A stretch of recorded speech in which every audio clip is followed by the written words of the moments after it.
Mr. Speaker, I don't know why the senior bachelor is sitting next to Senator Ogola. Mr. Speaker, let me read my statements. There are two. One, and Senator Ogola is happily married. The Senate request for statement on the employment terms of long-serving contract nurses at Madari National Teaching and Referral Hospital. Mr. Speaker, sir, I raise pursuant to Standing Order 53.1 to seek a statement from the Standing Committee on Labor and Social Welfare on a matter of national concern regarding the employment terms of long-serving contract nurses at Madari National Teaching and Referral Hospital.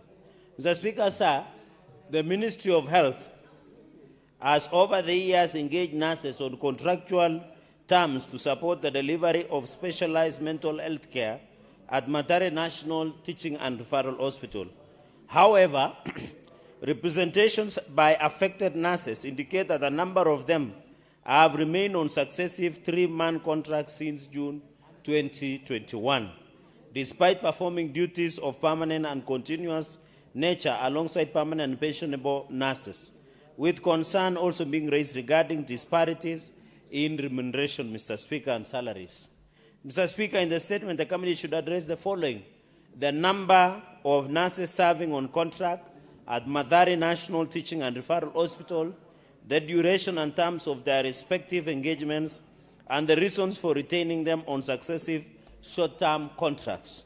Number 2, a comparison of remuneration, risk allowances, extraneous allowances, other benefits between contract nurses and those on permanent and pensionable terms with justification for any disparities. Mr. Speaker, number 3, the policy and criteria governing the absorption of long-serving contract nurses into permanent and pensionable employment, including recognition of their years of service for purposes of career progression and other employment benefits. And finally, Mr. Speaker, the compliance of the current contractual arrangements with the Constitution, the Employment Act of 2007, the Labor Relations Act of 2007, and other applicable laws, including the measures to address identified gaps while protecting nurses from intimidation or victimization. Finally, Mr. Speaker, on this statement, the measures by the Ministry of Health, the Public Service Commission, the Salaries and Remuneration Commission, and other relevant agencies to resolve the employment concerns and establish a sustainable employment framework for long-serving contract healthcare workers in a national referral hospital. Mr. Speaker, on my final statement, request for a statement on the persistent water shortage in Wajir County. I rise pursuant to Standing Order 53.1 to seek a statement from the Standing Committee on Labor, Environment and Natural Resources on a matter of county-wide concern regarding the persistent water shortage affecting the residents of Wajir. Mr. Speaker, sir, Article 43(1)(d) of the Constitution of Kenya guarantees every person right to clean and safe water in adequate quantities. Despite this guarantee, the residents of Wajir County continue to face persistent water shortages, leaving many households without reliable access to clean water and exposing them to serious health and economic and social challenges. The crisis has disrupted livelihoods and raised concerns about adequacy of emergency intervention, sustainability of existing water supply systems, and accountability in the use of public resources allocated to the water sector. In the statement, the committee should address the following: the extent of water shortage in Wajir County, including the number of affected households, the most affected sub-counties, wards, and villages, and the underlying causes of crisis. Number 3, Mr. Speaker, the immediate intervention by the national and county governments to provide affected residents with clean and reliable water, and the long-term measures to ensure sustainable water access, including development and rehabilitation of water infrastructure, groundwater development, water harvesting, and climate-resilient water supply systems. Mr. Speaker, number 4, the measures to mitigate by both the county and national government the humanitarian, health, socio-economic impact of water shortage, particularly on women, children, older persons, and persons living with disabilities.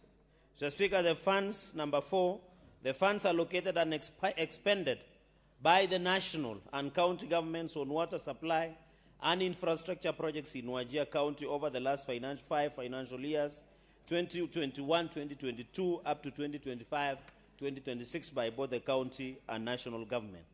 The implementation status of each project and the measures taken to ensure transparency, accountability, and proper utilization of public funds, including any audits, investigations, or corrective actions being undertaken. Mr. Speaker, and finally, the mechanisms established to strengthen coordination between the national and county government of Wajir in the planning, financing, and implementation of water projects to prevent the recurrence of water shortages in the area. I thank you, Mr. Speaker, sir. Yes, Majority Leader. Mr. Speaker, I beg for your indulgence on a matter that has troubled me for a while now this week. And Senator Cherargei, while reading his statement, has reminded me of that issue. This House, Mr. Speaker, is guided by standing orders. And where standing orders don't expressly provide for a matter, we are guided for by traditions. And you know that fairly well, Mr. Speaker. It is a tradition of this House, Mr. Speaker, that matters of a particular county are left to the elected senator of that particular county. You've just had Senator Cherargei, Mr. Speaker, seek a statement on matters to do with Wajir County, and Senator Abbas is here. Earlier this week, there was a statement by, I think, Senator Sifuna with regards to something in Taita Taveta, and things like that, Mr. Speaker, and Kajiado. Mr. Speaker, that, though it is not expressly provided for in our standing orders, the traditions of this House have always been that there is that collegiality and respect among its colleagues that if you have something that is of interest to you, you first refer to the area senator to understand that matter before you seek it. Because for obvious reasons, Mr. Speaker, yet I see a trend coming up where your office approves statements by senators on matters that are over and above their area of jurisdiction, so to speak, Mr. Speaker. I would wish that that is something you may not have to respond immediately, but something that you may want to reflect upon, Mr. Speaker. You now was willing to allow that leverage, because you know this House has presidential candidates, Mr. Speaker. But I've come to realize they are not very serious, Mr. Speaker, because I watched another one being asked what is their plan for the country. They said, you know, I'm a lawyer, I'll hire experts to tell me what I need to do. So, Mr. Speaker, can we just be allowed to do our work as senators and leave it at that? This business that is being introduced is not good for us amongst ourselves as colleagues. Otherwise, if I bring a statement tomorrow about Homa Bay, what will the people say about Senator Kajwang? Of course, it will be translated as if there's an abdication of responsibility from his part. I thank you, Mr. Speaker. Comment on the statements is we are yet to get there. So what I want to do now is to request the majority leader to read the statement under 57.1. The matter that has been raised by the majority leader, as he requested, the chair will give a thought about it and direct the House on the way forward.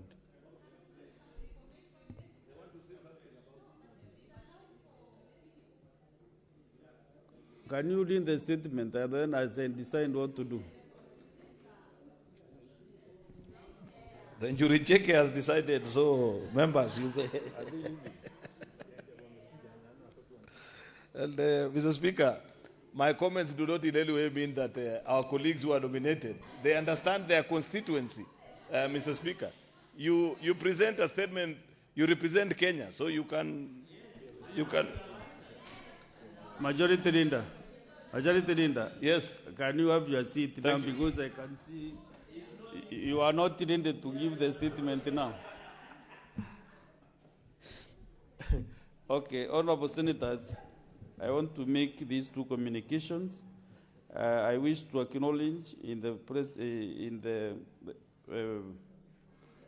public gallery presence of the four elders and members of the PCEA Church in Nyeri County on invitation of the Senator for Nyeri County. They are seated in the public gallery. On behalf of the Senate and on my own behalf, I welcome them and wish them a fruitful visit to the Senate. Let me read also this one. This is a visiting delegation of committee members from Kidhino Housing Cooperative Society Limited from Meru County. I would like to acknowledge the presence of a visiting delegation of committee members of Kidhino Cooperative Society Limited from Meru County, who are seated in the public gallery. The delegation is visiting the Senate for an academic exposition, also to learn maybe the working of the Senate. On behalf of the Senate and on my behalf, I extend a warm welcome to the delegation and wish them a fruitful visit. I thank you. Now, Honorable Senators, one of the delegation in the public gallery comes from from not even Meru County, but this is the cooperative which made me to go to school through Coffee Society. So this is just from my village, from where I come from. So I really want to also welcome them, and also the Presbyterian Church of East Africa, the elders who are here. But I will give the majority leader and the senator for Nyeri. Then start the Senator Wamatinga.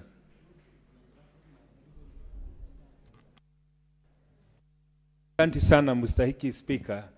Siku ya leo nina furaha tele kwa sababu nawakaribisha washirika kanisa ambalo nanisoma, Women Guild. Mstahiki Spika, safari hii tulipanga na washirika Women's Guild kutoka Monyo Parish wakati nilikuwa nimeenda kwa siku yao ya kusherehekea siku ya Women Guild, na nikawaahidi nitawaleta hapa jumba la Seneti ndipo waweze kuona vile sisi tunaendesha biashara ya miswada na kuwakilisha Wakenya na sana sana kutetea ugatuzi. Ningeomba nichukue fursa hii kuwakaribisha hapa, na nadhani watakaporudi nyumbani, mstahiki Spika, wataenda kueleza yule seneta ambaye walimchagua anawakilisha vilivyo hapa Seneti, na tunaendelea kutetea ugatuzi, na niwatakie wanaporudi nyumbani safari njema. Asante sana mstahiki Spika kwa kunipa nafasi. So under 1 minute, Senator Murango, I know you are passionate on coffee. Under 1 minute, kindly. Asante sana mstahiki Spika. Kwanza ningetaka kuwakaribisha wanachama chama cha ushirika cha Kidhino. Na kwanza niwapongeze pia kwa sababu uzao la kahawa ni muhimu sana katika nchi hii. Na mumeweza kutoa seneta ambayo anatuongoza hapa Spika, na ambaye ni mwelendi na ako na tajriba ya juu. Niseme ya kwamba bunge la Seneti lipitisha sheria muhimu sana ya kahawa ambayo iliwekwa sahihi na Rais wa Kenya, ambayo itasaidia sana wanaolima kahawa kuhakikisha kwamba hawatumii vibaya na wakiritimba ambao maingilia kahawa. Kwa hivyo ningemwomba mnapoenda nyumbani mjue ya kwamba sehemu mnayoshikilia katika vyama vya ushirika ni muhimu sana kwa Kenya nzima hii. Asante sana mstahiki Spika. Yes, Senate Majority Leader.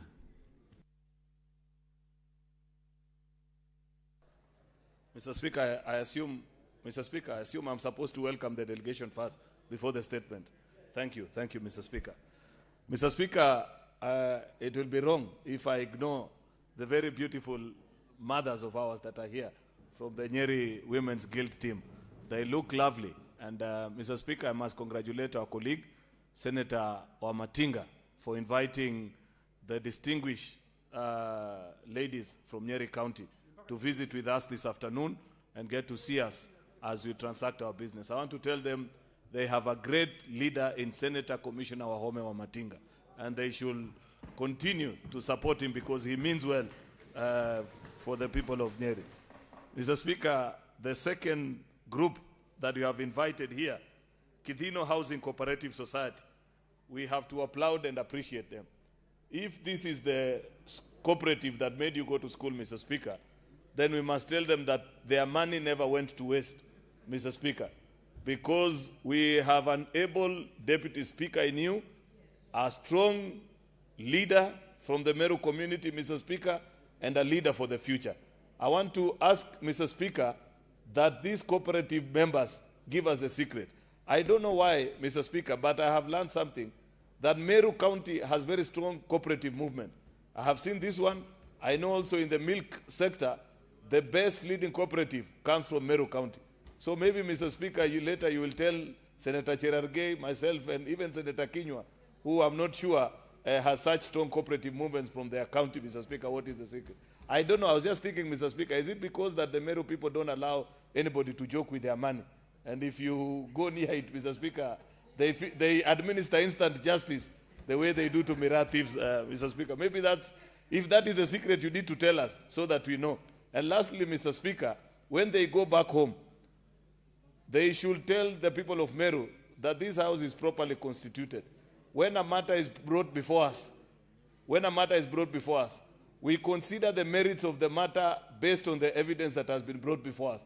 I know there is a lady who has been going around Nyeri saying very bad things about you and this house, Mr. Speaker. They must go back and report that we have told them, Mr. Speaker, that based on the evidence that was presented by the County Assembly of Meru, it is on that reason that Governor Kawera Mwangaza was impeached and not any other reason and those drama that he does. I thank you, Mr. Speaker. Mr. Speaker, I finally... Now proceed and lead the statement. Thank you, Mr. Speaker. Sorry. Number 57.1, to present the business for the week that commences 4th of August, 2026. The status of legislative business before the Senate is as follows, Mr. Speaker. There are 55 bills that are pending conclusion, of which 37 are at the second reading, 17 are the committee of the whole, and 1 is awaiting the first reading. 14 motions are pending conclusion. There are 23 petitions, Mr. Speaker, that are pending before the various standing committees of the House, Mr. Speaker, out of which 18 are already due for reporting. Mr. Speaker, members have also brought 560 statements before the House that are being handled by the various committees of this House. It is my hope that the proper response will be brought before the House, Mr. Speaker, so that we consider and conclude on those matters.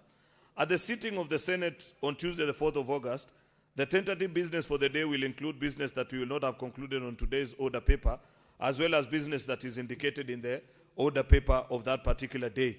The tentative business for Wednesday, 5th of August 2026, will include questions to the Cabinet Secretaries as approved by the SBC, as well as motions. The questions include questions to the Ministry of Agriculture, Ministry of Lands, Ministry of Mining, and Mr. Speaker, yesterday you directed that the Cabinet Secretary for ICT appears next week as well on Wednesday the 5th to respond to the statement they were supposed to respond to yesterday when they requested that it be varied by 1 more week. The tentative business for the afternoon sitting on Wednesday, 5th August, will also include business that will not have been concluded on Tuesday. There are various bills, including the AFA bill, the County Government's Amendment, Kenya Health Product Technology, Mr. Speaker, as well as many other bills. We have motions that are before us, and I'd wish to urge the members that are sponsoring those particular motions, Mr. Speaker, to avail themselves in the House for considerations of those bills and motions so that we conclude. It is important, Mr. Speaker, that the honorable senators to recall that the Senate is scheduled to proceed on a month-long recess at the rise of the House next week on Thursday, 6th of August 2026, in accordance with our calendar. I therefore once again want to urge honorable members to be available in the House at least for the 3 days next week so that we can conclude as much business as possible before we proceed for the long recess, Mr. Speaker, to attend to the more pressing needs, Mr. Speaker, of our constituents. Mr. Speaker, I thank you and do hereby lay the statement. I thank you. I have exactly 10 minutes. I can allow a few members to make brief comments. Honourable Senators, you know, I've been listening to members of this House. You know, when you are giving a comment on a statement, you are not supporting the statement, but giving a comment, which you can do within 2 minutes. But the members are taking 5-10 minutes to give their comments. I support, which is not the case. You just give a comment on that statement. So I want to give a few members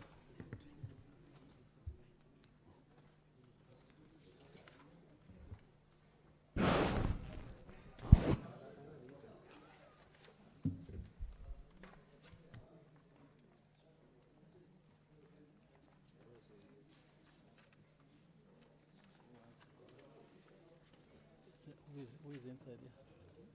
Senator Mutinda.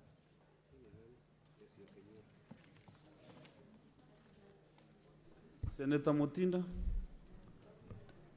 Under 2 minutes. Thank you, Mr. Speaker. And I'll try to utilize the 2 minutes and arise to support one of the statements by Senator Lelego in regards to the issue of Kashow's employees who have not really been paid their dues and paid their dues on time. Mr. Speaker, I rise to support because I want to really bring about the issue of many other employees who are facing such kind of issues. A case example is an issue that has been brought to my attention in regards to retired teachers whose pension up to date, Mr. Speaker, has not been sorted for the longest period of time.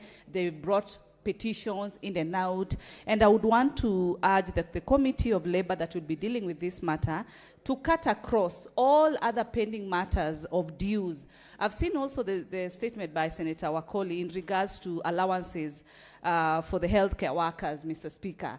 It's the same issue, allowances not being paid. It's the high time the Labor Committee would look at the issues of pension, issues of allowances in a broader perspective. And lastly, Mr. Speaker, on the issues of permanent and pensionable employment, I am referencing in regards to the UHC workers, Mr. Speaker. This House passed the County Additional Allocation Bill, which had 8.6 billion for our UHC workers, Mr. Speaker. And the Senate did its part, Mr. Speaker, but we saw a very big outcry for our UHC workers who claimed that they needed to be employed permanently and pensionably because for the longest period of time, they've really, been on contract, Mr. Speaker.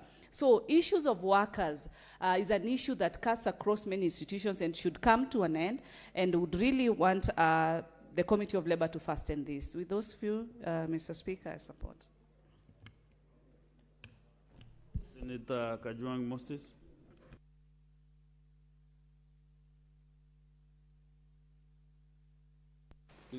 Mr. Speaker, the statement request by Senator Professor Jenda, in my view, is what needs to concern this nation. Professor Jenda is asking for county government of Kisumu's intervention on unemployment within that county. Mr. Speaker, youth unemployment is not just a county problem, it is a national problem. And current interventions that we have put in place around internships, around empowerment programs, around provision of grants like Nyota, Mr. Speaker, those just scratch the surface. They will not provide the long-lasting solutions that we need. I want to encourage the team led by Professor Nyong'o that is putting together a new vision for Kenya to start a conversation on industrial policy. And we ask ourselves as a country, what is it that we want to achieve economically and socially for our people? Mr. Speaker, our new vision must be a private sector-led growth strategy. The government, both national and county, can employ just about 1 million or 1.5 million people. What happens to the rest of the citizens? Mr. Speaker, small and medium enterprises must be empowered. And when we talk about private sector, we are not talking about the big banks, Equity, KCB, etc. We are talking about the small players who are able to create employment opportunities for people. How India grew, how India industrialized, using the small and medium enterprises. Mr. Speaker, government cannot be an employer. Government can only be an enabler. Government can only provide the environment for enterprises to thrive, and as they thrive, they can create employment opportunities. Mr. Speaker, what businesses are complaining about in this economy is uncertainty. We had a fish processing plant in Koguna Beach in Homa Bay County. Mr. Speaker, it was the only fish processor on the Homa Bay side of Lake Victoria. They shut down due to uncertainties related to taxes and tariffs that keep changing every day. They shut down due to high energy prices. They shut down due to a dilapidated infrastructure, which made it more expensive for them to get goods to the market. Mr. Speaker, we need to address the cost of energy in this country, and that is why within the Climate Caucus we've been talking about going green, clean energy, using renewables, and reducing the cost of energy arising from thermal power sources. So, Mr. Speaker, I hope that the committee dealing with this matter will go beyond Kisumu County and look at what the government, current and future governments, irrespective of political party, must do Because if we do not address youth unemployment, it is a ticking time bomb. Mr. Speaker, if you look at your gallery, there are hundreds of children who have come here today to see how the Senate works. We must ensure that we give them that certainty, we give them a promise that once they are done with school, they'll be able to get jobs. But let me advise them that the jobs will not necessarily come from government. What we must do as a Senate is to be the generation that laid the foundation for a private sector to thrive, for a private sector to grow, for our children to be innovators, for our children to be entrepreneurs in their own right. Mr. Speaker, I do hope that the committee will broaden their inquiry and their consideration onto those matters and see how government can provide an enabling environment for job creation for our children. Senator Mwenda Kataya.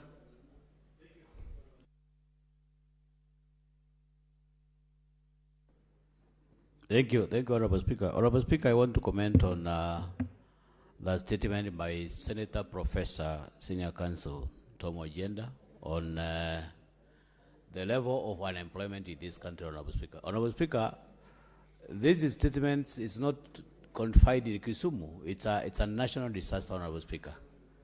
Honorable Speaker, I think we need to have a very, very, very clear dispensation as a country.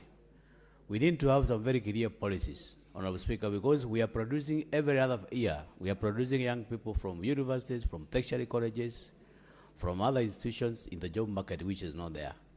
Honorable Speaker, I've captioned my good friend Senator Kajwang say that the government cannot, it's not the only source of employment, which is very true, Honorable Speaker.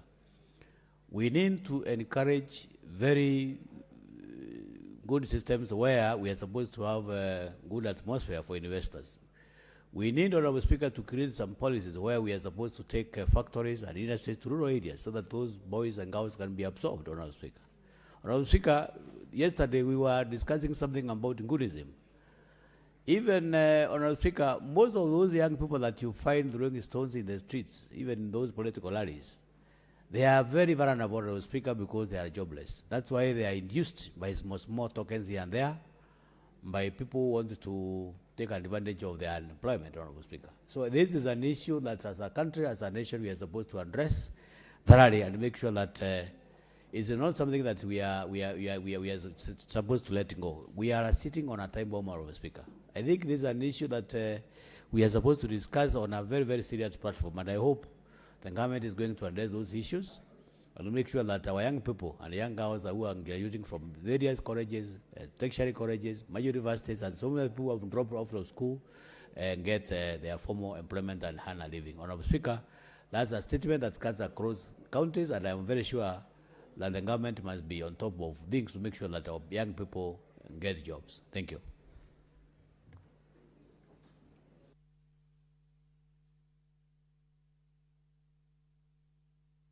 Senator Andy Okech.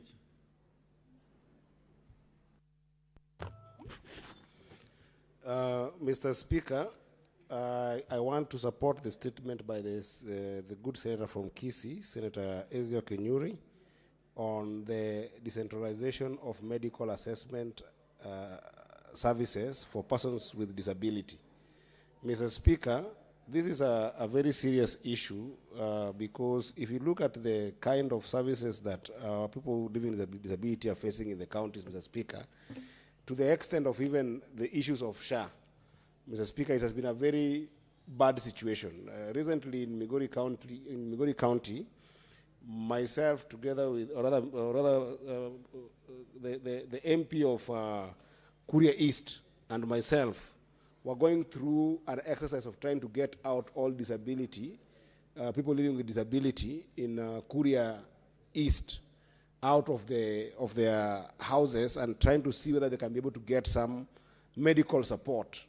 And Mr. Speaker, we were very surprised that these people don't have any kind of support system in accessing Medicare. And Mr. Speaker, the worst thing is that above disability, when they are faced with some chronic diseases, Mr. Speaker, that, gets to them and makes it even more difficult, Mr. Speaker, with their disabilities, they don't even have resources, Mr. Speaker, to be able to get any kind of attention and any kind of proper Medicare, Mr. Speaker. And there is just no outreach programs that can make sure that they can get some of these programs that the government has to be able to support them. We know, for instance, Mr. Speaker, very well that things like SHA that I've seen a number of members of this House misguiding the nation on, you know that if you look at the SHA contributions, the contributions are done by a fewer people, and the bulk of those people who are contributing, Mr. Speaker, are paying about 500 shillings. But the registration has been open to so many people beyond what NHIF used to do. So that, Mr. Speaker, you realize that without proper diagnostics done to these people, like people living with a disability, early enough to avoid things like dealing with chronic ailments, then you end up having these bigger bills that a normal person might sometimes struggle to raise money here and there. Maybe it's a cancer situation or surgery situation to deal with. But somebody living with disability who has got no any source of income cannot go and do any kind of work, Mr. Speaker. When they are found in a place where preventive care did not take place, Mr. Speaker, they even get heaped into bigger problems, Mr. Speaker. So this is a very serious issue, Mr. Speaker, that I hope that this committee will make sure that we make it easier to identify people from the houses, get them out from embarrassment that sometimes they face in the society, that they can come out and show their disability.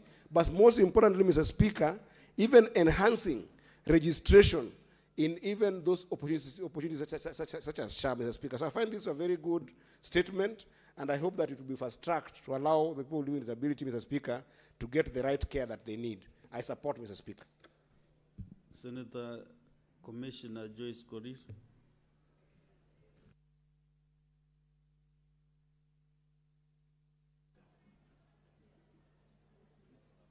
Yeah, thank you, Honorable Speaker. Honorable Speaker, I just want to comment on the statement by Senator Tom Ojenda on the issue of unemployment in this country, Honorable Speaker. The issue of unemployment among our youths is something that is affecting this country, Honorable Speaker. And I want to say that if we would have taken this as a challenge between the national government and the county government, Honorable Speaker, we will be able to address this, because if the county governments will be in a position to embrace industrialization, Honorable Speaker, a number of these youths could have been observed and be given room also to do the innovation and the entrepreneurship, Honorable Speaker. I want to thank the government in one way or another because of some of the few programs that they have started. For example, the Nyota program.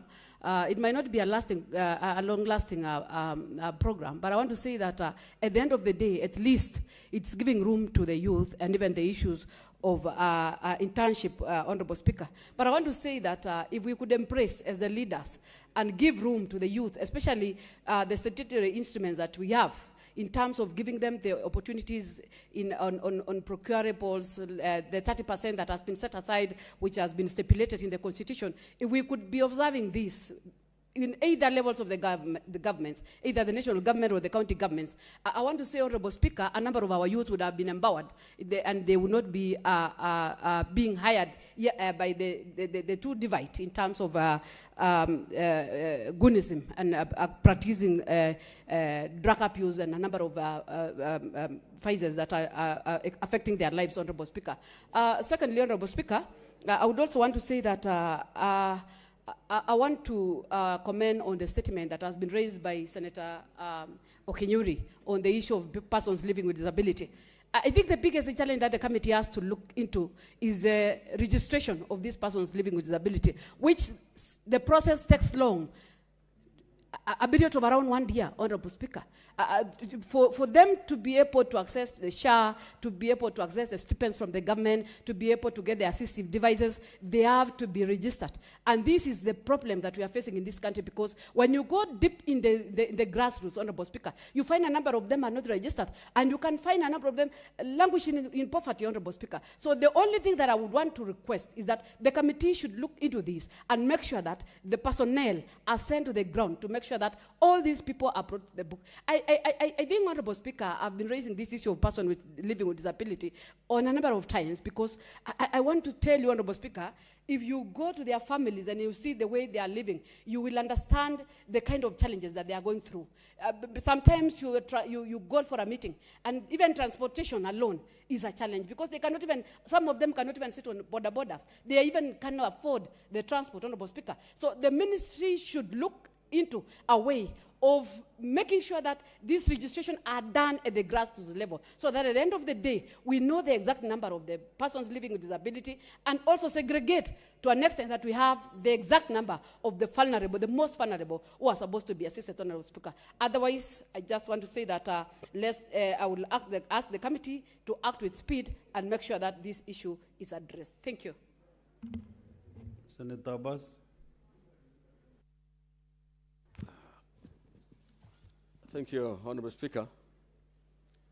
Honorable Speaker, I want to contribute to and comment on the issue of Senator Sergei on the water shortage in Wajir.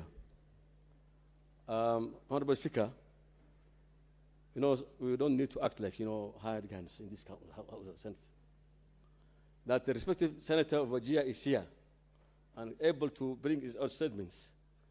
Wajir, of course, the whole country has a water problem everywhere.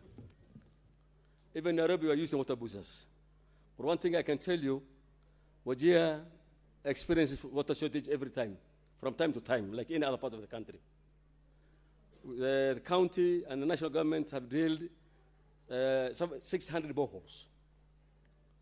And even now, as we talk, the dams have been scoped and have been drilled. Have been done. There are so many dams. However, water is never enough at any one given time. And water shortage is there, I don't deny it. But it has not reached a stage where we call in for the support of the likes of Honorable Sergei to tell us that issues of Wajir. And I think it's not appropriate for our colleagues to undermine other colleagues in this house. And the house must bring something to an order. That members should not, at least if somebody is being told to, this is a time for elections. If you want to attain the image of other colleagues, then that's going to be very unfortunate. And therefore, Honorable Speaker, I want this of the Speaker to make a ruling that members shall not undermine their colleagues in the houses. And they shall not be there as guidance for hire. Because I know this is not out of Sergei's wish. It must have been used by other influences. With those few remarks, I want to tell my colleague, with all due respect, I want him to apologize on that. Honorable Senators, I want us to go to the next one. You know I give you 10 minutes, but you have really surpassed that time. Senator Kajwang, what is your point of honor?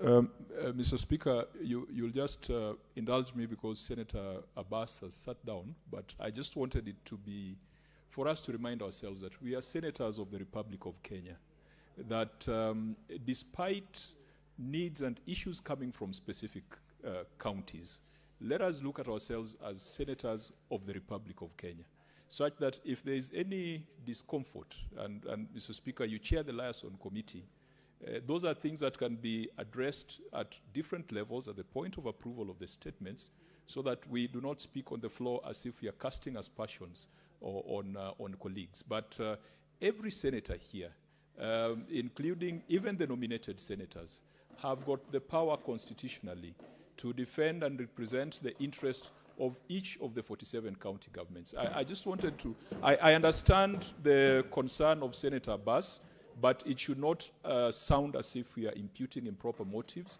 or calling each other guns for hire. And I respect Senator Abbas tremendously, but it should not be on record that we are accusing each other of ill motives. Mr. Speaker, you can guide us in the liaison committee accordingly on that matter. When the matter was raised by the majority leader, I think the chair will reflect on that matter because it was raised also yesterday by Senator Maruma. So it is a matter that really needs some thoughts put on it. Senator Mudama, last. Thank you, Mr. You Speaker. are victim of circumstances, so there is. Senator Mudama, proceed. Thank you, Mr. Speaker, for giving me this opportunity to comment on two statements, one from Senator Morango and Senator Okenyuri.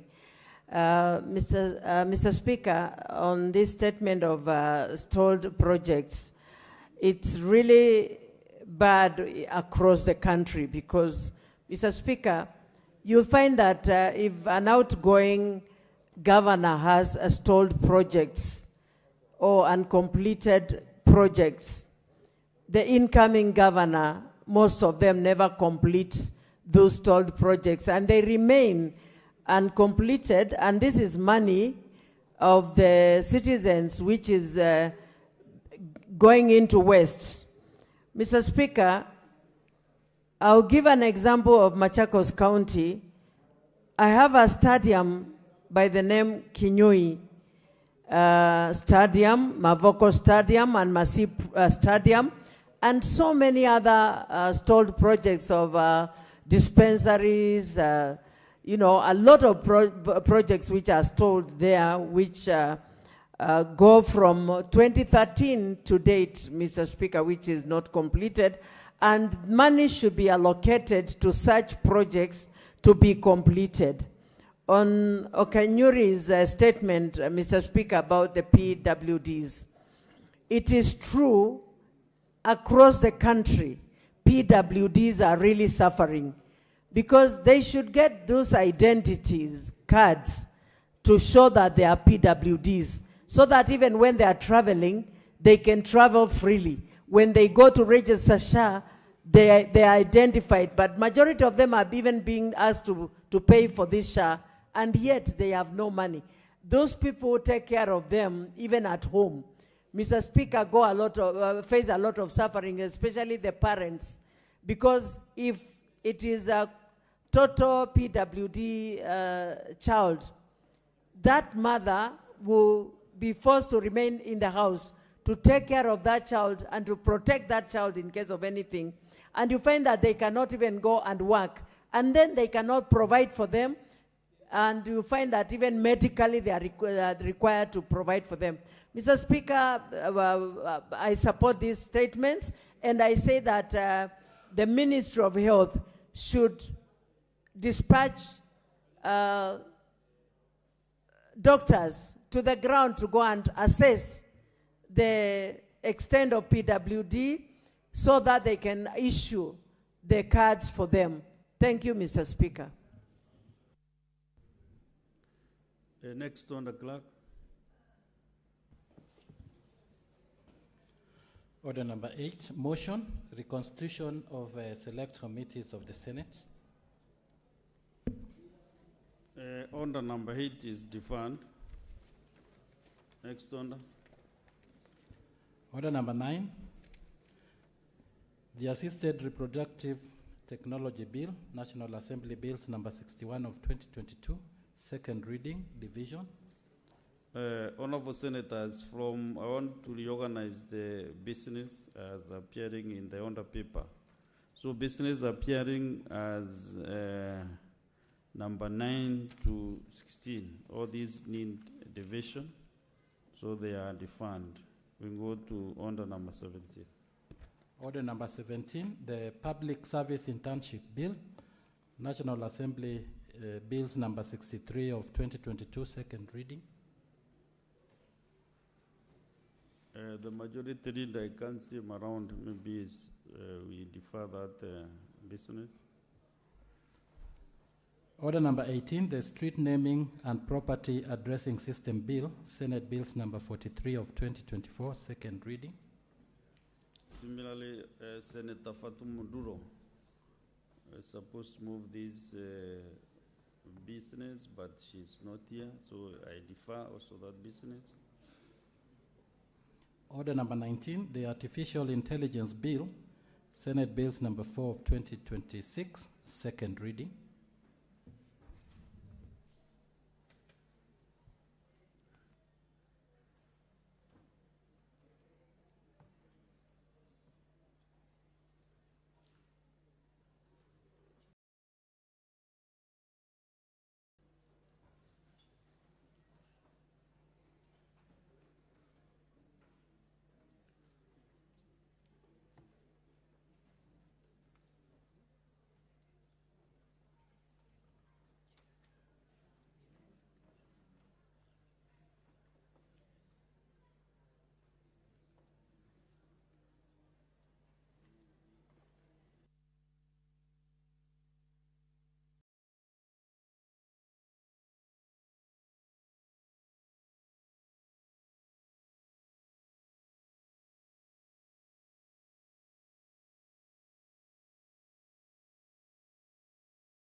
Senator Mwenda Kataya, approves the chair.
So, Honorable Senators, business appearing as order number 19 and 20 is defunct. Go to the next order. Senator Catherine Muma.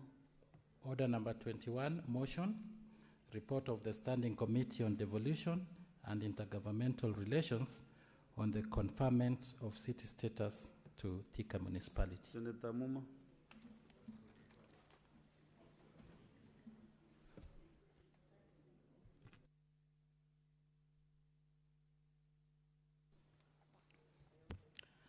Thank you, Honorable Speaker. Mr. Speaker, I beg to move that the Senate adopts the report of the Standing Committee on Devolution and Intergovernmental Relations on the conferment of the city status to Thika Municipality laid on the table of this Senate on Wednesday, 15th July 2026, and that pursuant to sections 8(6) of the Urban Areas and Cities Act approves the conferment of the city status to Thika Municipality. Mr. Speaker, vide a letter dated 24th June 2025 and referenced CAK 1-1910, volume 210, the clerk of the County Assembly of Kiambu conveyed to the clerk of the Senate the resolution of the County Assembly to adopt the report of the ad hoc committee recommending the conferment of the city status to Thika Municipality, along with the letter transmitting the resolution of the County Assembly. The County Government of Kiambu forwarded the following reports. A, the report of the ad hoc committee constituted to consider and make recommendations on the conferment of the city status to Thika Municipality, and B, the report of the County Assembly Committee on County Planning and Urbanization on its consideration and approval of the report submitted by the ad hoc committee. At its sitting held on Tuesday, 15th July 2025, the Speaker of the Senate issued a communication by way of message to the House pursuant to Standing Order 48.3 of the Senate Standing Orders transmitting the resolution of the County Assembly of Kiambu to confer the status of city to Thika municipality. The Speaker then referred the matter to the Standing Committee on Devolution and Intergovernmental Relations. Mr. Speaker, the committee considered the provisions of the Urban Areas and Cities Act, Cap 275, that guided the application for conferment of city to municipalities, and analyzed the reports submitted by the county government of Kiambu to ascertain compliance with the provisions of the Act. The committee invited the county government of Kiambu to make oral submissions and to provide any additional information to the application, on the application for conferment of city to Thika municipality. The governor of Kiambu County, accompanied by the Thika Municipality Board, and the ad hoc committee on the application for conferment of city appeared before the committee on Thursday, 7th August 2025. The committee also wrote to the Office of the Auditor General to confirm the total revenue generated by Thika municipality from the financial year 2018-2019 to financial year 2024-2025. The committee also wrote to the Kenya National Bureau of Statistics to confirm the total population of the municipality. The committee further wrote to the following stakeholders to seek their views on the matters: the National Lands Commission, the Thika Residents Association, Thika Small Traders Association, and Kiambu County Poultry Farmers Society, among others. Mr. Speaker, in addition to the aforementioned activities, in accordance with Article 118 of the Constitution, the committee published an advertisement in the newspaper, in the Standard newspaper, on 13th March 2026, inviting members of the public to submit any representations they may have on the matter by way of memoranda. The committee further invited members of the public to a public hearing that was held on Wednesday, 8th April 2026 at Mount Kenya University Graduation Pavilion in Thika. A detailed matrix of all submissions, including concerns raised and recommendations made, is annexed to the report at Annex 4. The committee also conducted a guided inspection of the various amenities and services provided by the municipality to ascertain compliance with the requirements of the first schedule of the Urban Areas and Cities Act, Cap 275. The establishments inspected included Gatitu Road, Rosary Early Childhood Development Education Center, the Kiambu County Level 5, the Thika Stadium, the Mama Ngina People's Park, Thika Water and Sewage Company, Tiwasco, and Thika Fire Station. Additionally, the committee benefited from a comparative analysis of similarly positioned twin cities across other jurisdictions, taking into account Thika's position as in close proximity to Nairobi metropolitan region. Mr. Speaker, following the conclusion of these activities, the committee subjected the application for conferment of city to Thika municipality to the procedural requirements under Section 8 and under Section 8 of the Act and meets,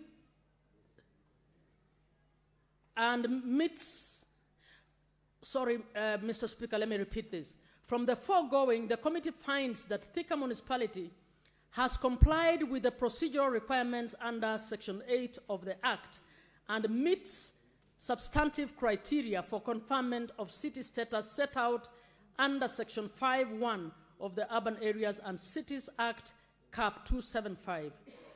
The committee observes that the conferment of the city status to Thika municipality will provide an important platform for accelerated development, improved service delivery, and enhanced local economic growth planning.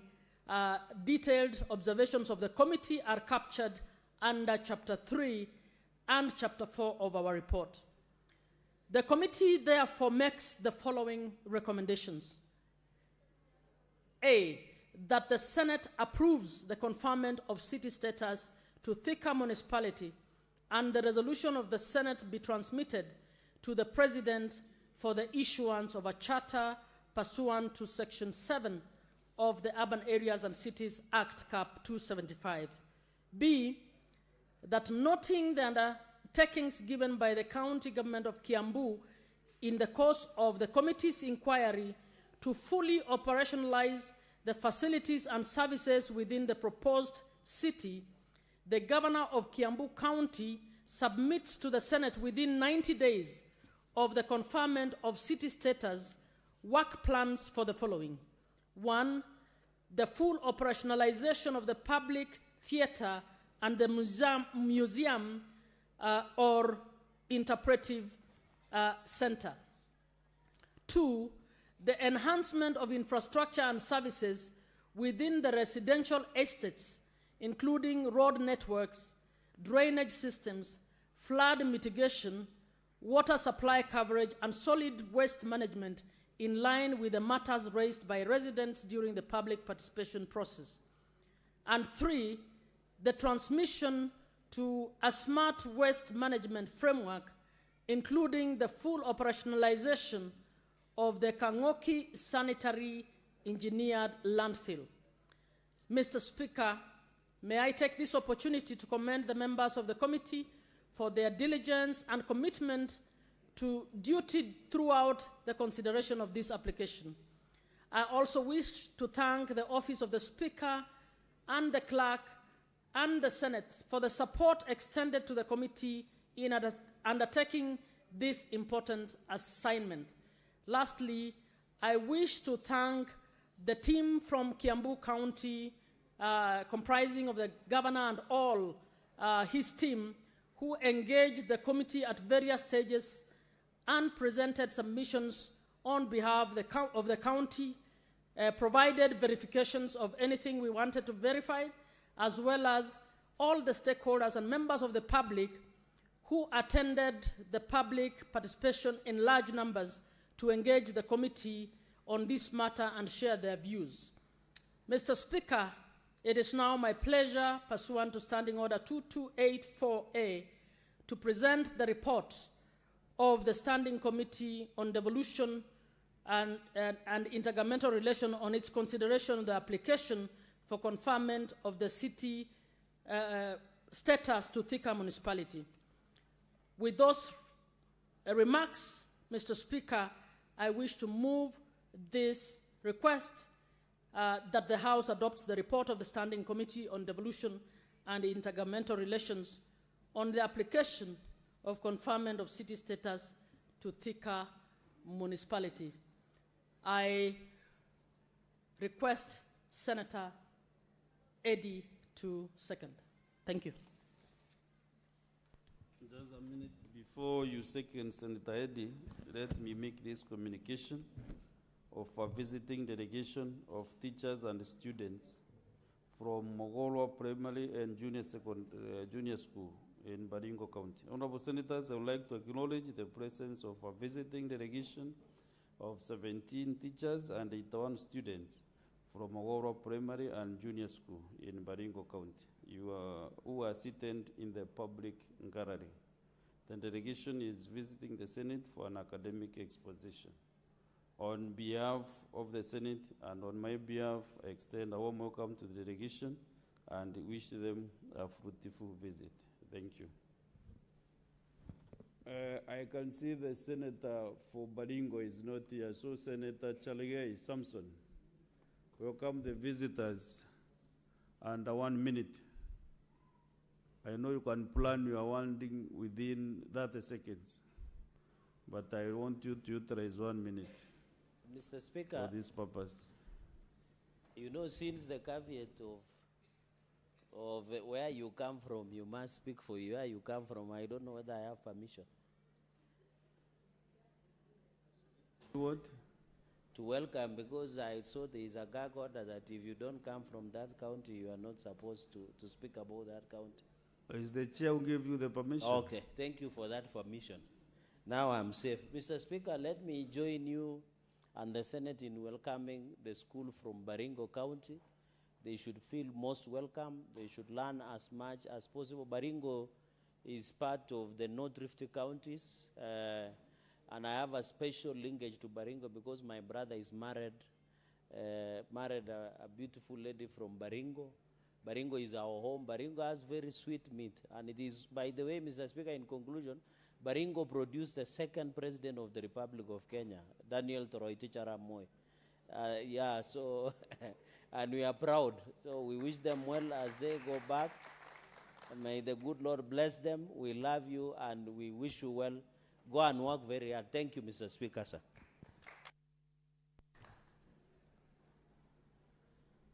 Okay. Senator Andy Okech, proceed and second the motion.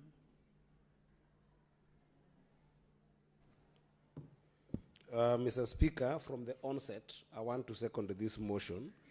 And in seconding, also I want to commend the Intergovernmental Relations, the Standing Committee on Devolution and Intergovernmental Relations. I think this is chaired by Senator Abbas. And of course, vice chaired by the able Speaker's panel member, Senator Muma. Mr. Speaker, when a committee does a good job, it really delights me.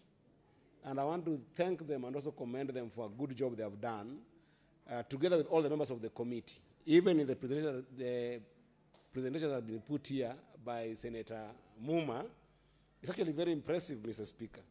Because, Mr. Speaker, the idea of the Urban Areas and Cities Act was not an idea to establish municipalities and cities as another level of government, the way they used to be before.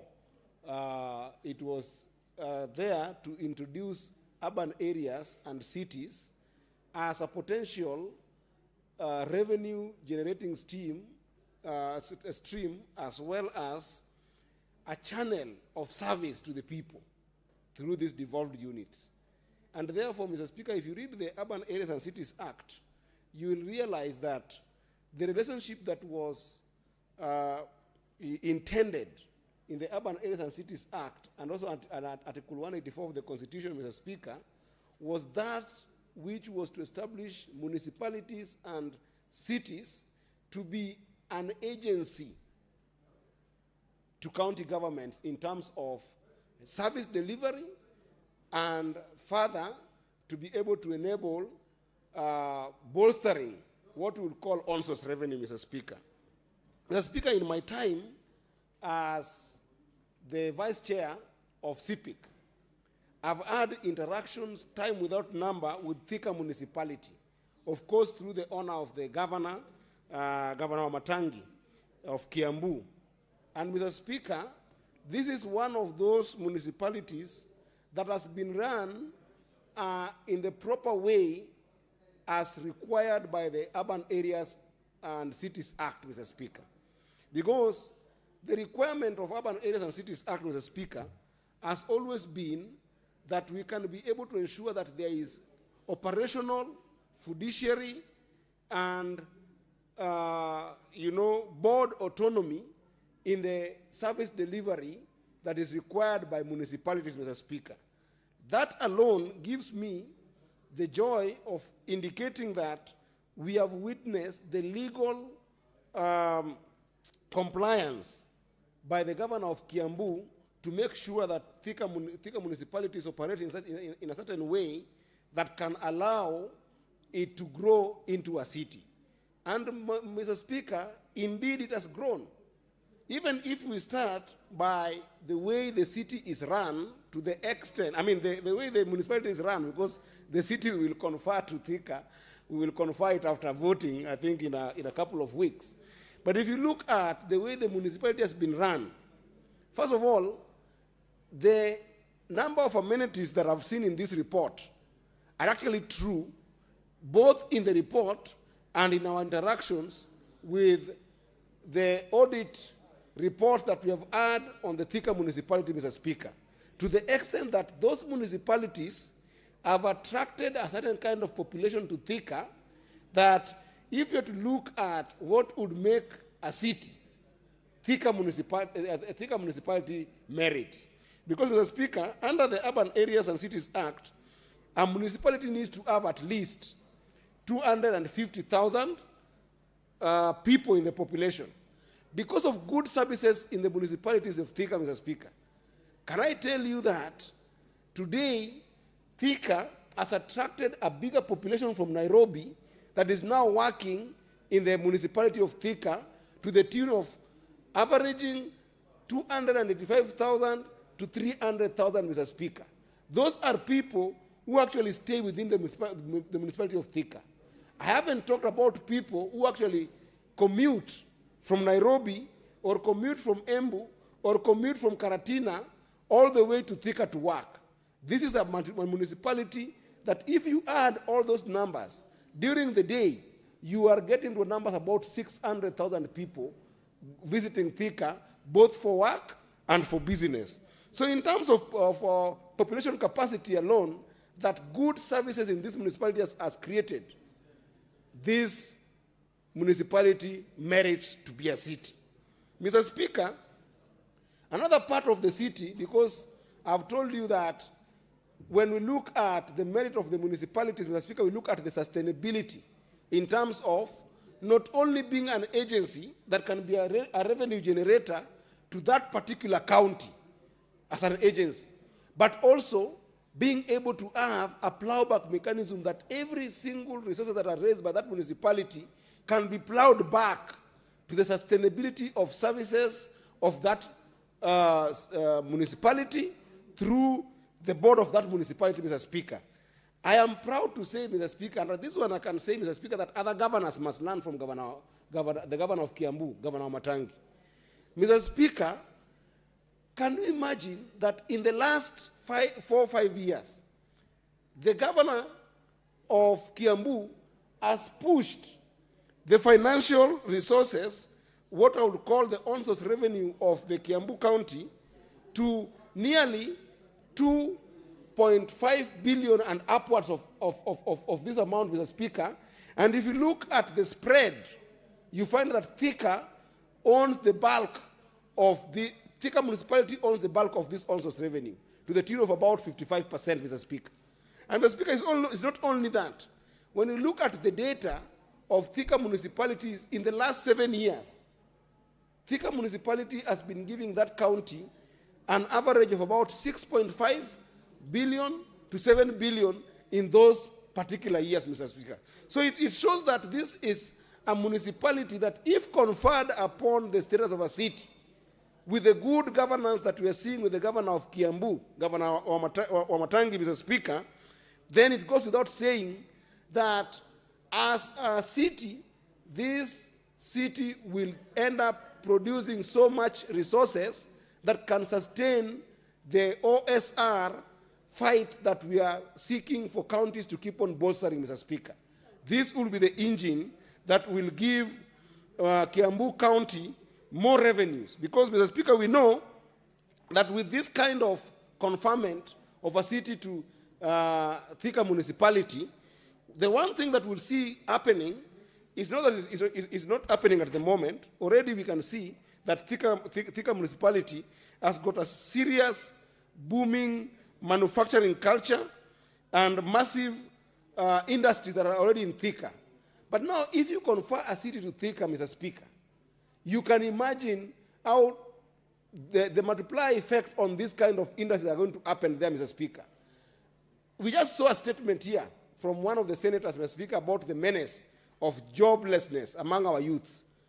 If we are going to bolster the element of manufacturing, the element of industries, and now even the digital business space that is going to be in Thika, Mr. Speaker, you can see how a swath of young people who are within the the cities are surrounding Thika or towns surrounding Thika will find a home for economic empowerment and economic enrichment in Thika, Mr. Speaker. So I can see, Mr. Speaker, how we will be able to bolster the economic merit of this country through Thika City, Mr. Speaker. Mr. Speaker, that said, in this report, Mr. Speaker, apart from the amenities that have been shown in this report, Mr. Speaker, you just need to go to Thika municipality, Mr. Speaker, and see the work that has been done even in terms of reducing security through proper lighting in the streets of Thika, Mr. Speaker.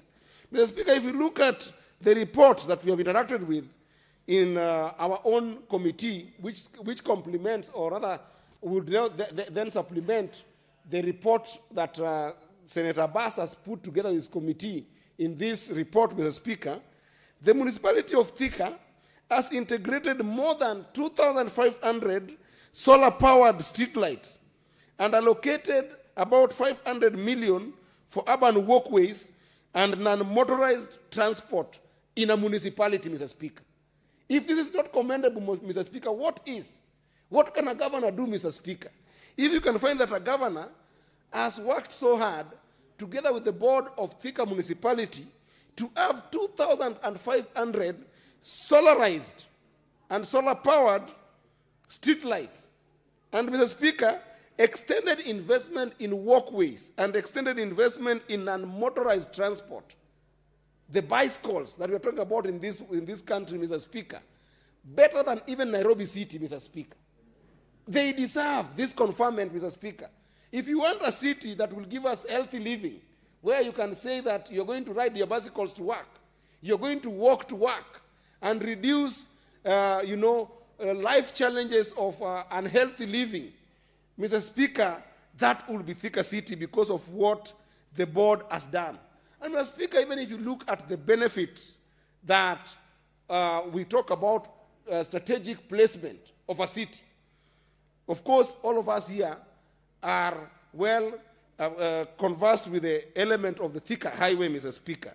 This excellent connectivity that you get between the northern corridor and the central Kenya through this, Thika Super Highway and connecting the Thika Super Highway also connects Thika to one of the Africa's primate cities, Nairobi City, just makes it a timely report for us to consider, Mr. Speaker. And therefore, Mr. Speaker, I want to say, without any fear of contradiction or without any favor to Thika in particular, Mr. Speaker, that this is a very enriching report to our economic blueprint as a country. Because if you can work hard to adopt this report and go a mile further to confer a city status to Thika, Mr. Speaker, I can see how the merit of this country will go in empowering devolution, Mr. Speaker. Mr. Speaker, if you look at utility expansions in Thika municipality, I've actually been impressed, both by the agenda of the national government, that is the administration of President William Ruto, and working hand in hand with my brother, Governor Senator Wamatangi, Mr. Speaker. I have seen in Kiambu the expansion of utility infrastructure, Mr. Speaker, whereby Kariminu Dam, which has got storage capacity of about 70 million to 90 million cubic meters of guaranteed water supply, have been put together in this particular municipality. This one I've seen when I'm looking at the report in CPIC, Mr. Speaker. A dam that has got capacity of 70 million to 100 million. What that means, Mr. Speaker, is that, as I've told you, that if Thika municipality has got 300,000 households that are living there, 100,000 of them are connected to water services, Mr. Speaker. Where do you get these numbers across our country? Where do you get these numbers? If you look at some of our counties, Mr. Speaker, like where I come from in Migori County, we have got 4 municipalities, Migori, has got 4 municipalities, Migori, Rongo, Awendo, and Kuria. And all those municipalities, Mr. Speaker, are barely struggling to access water. I have had to deal with a number of municipalities, Mr. Speaker, across this country in CPIC, that if you look at their status of water supply, if you look at all their WSPs, water supply providers, Mr. Speaker, they are barely having 50 to 40% of their revenue from water, meaning that they are producing 60 plus non-revenue water, Mr. Speaker. Yet there is a municipality in this country called Thika Municipality that has got water connectivity to 100,000 households out of its population of about 300,000, Mr. Speaker. Why would we delay this municipality from getting a city? Honorable Senators, I think that this is a timely report, a well-done report, and Mr. Speaker, even if you look at the element of hospitals, which forms a basis for healthy living, Mr. Speaker, Thika has got some of the most important hospitals, Mr. Speaker, that even the people who sometimes get sick from Nairobi depend on, Mr. Speaker. So I want to say, Mr. Speaker, that this is a good report, and it's a report that I hope that this House will appreciate the committee by simply doing one thing, conferring that city status to Thika municipality. And Mr. Speaker, you can imagine if we can do this year, and next year we have got something like the African Cup of Nations being played in this region, we can actually be able to empower Kiambu County to be a good story of one of the counties that through its cities, the way we did it in Eldoret, and when we took sports in Eldoret, Mr. Speaker, we took devolution to Eldoret, it bolstered the income, on-source revenue income of the county of Eldoret by over 15%. We can project that on-source revenue, Mr. Speaker, on Kiambu, but by probably even 30% in the next 1 year or 2 years alone, Mr. Speaker. And Mr. Speaker, these kind of efforts by the Senate are some of the things that we must fight for to make sure that we advance these kind of conversations. Because within Nairobi alone, Mr. Speaker, where we're talking about a potential metropolis in places like Kajiado, I would want to see something like that happening in Kajiado, Mr. Speaker. Let people go to Machakos County, Mr. Speaker. Let this committee go to Machakos County, go to Kajiado, and do this kind of assessment, and then empower these municipalities that are within Nairobi County. Confer to them city status. Let them be autonomously run by city boards, Mr. Speaker. And you will see a booming economy through such effort as a Senate. Let us not shy away in giving the Urban Areas and Cities Act some breath and some life, Mr. Speaker. Because even if you look at Machakos County, Mr. Speaker, one of the biggest hallmark of what we call water service agencies, the Athi Water Works Agency, Mr. Speaker, is based in Machakos, Mr. Speaker. And more water that are being used in Nairobi come from Machakos. Part of it comes from Kajiado. Most of these projects that come from that we see in Nairobi, Mr. Speaker, are empowered by Kajiado, Thika, and Kiambu at large, and Machakos. We must go to these places, Honorable Senator Abbas. Let's go to these places. Let's do an assessment, and let's come with those assessments and give these places city status that they deserve, and we will see a booming economy in the devolution infrastructure, Mr. Speaker. With that, Mr. Speaker, I wish to second and support and appreciate the governor of Kiambu for the good work he has done, at least in the running of this municipality, and we will, as a Senate, hopefully respect, honor, and appreciate the people of Kiambu for their good effort of industry in Thika by giving them a Thika city in our sitting, perhaps this particular year. I thank you, Mr. Speaker. Now, honorable senators, I propose the question. that the Senate adopts the report of the Standing Committee on Devolution and Intergovernmental Relations on the conferment of city status to Thika Municipality, laid on the table of the Senate on Wednesday, 15th of July, 2026, and that pursuant to Section 8, Subsection 6 of the Urban Areas and Cities Act, approves the conferment of city status to Thika Municipality. Now, honorable members, this motion is now available for contribution, and I'll ask honorable members who've queued to be mindful of your colleagues as you contribute, notwithstanding, of course, the time that the standing order allocates you for your contributions. Senator Samson Cherargei.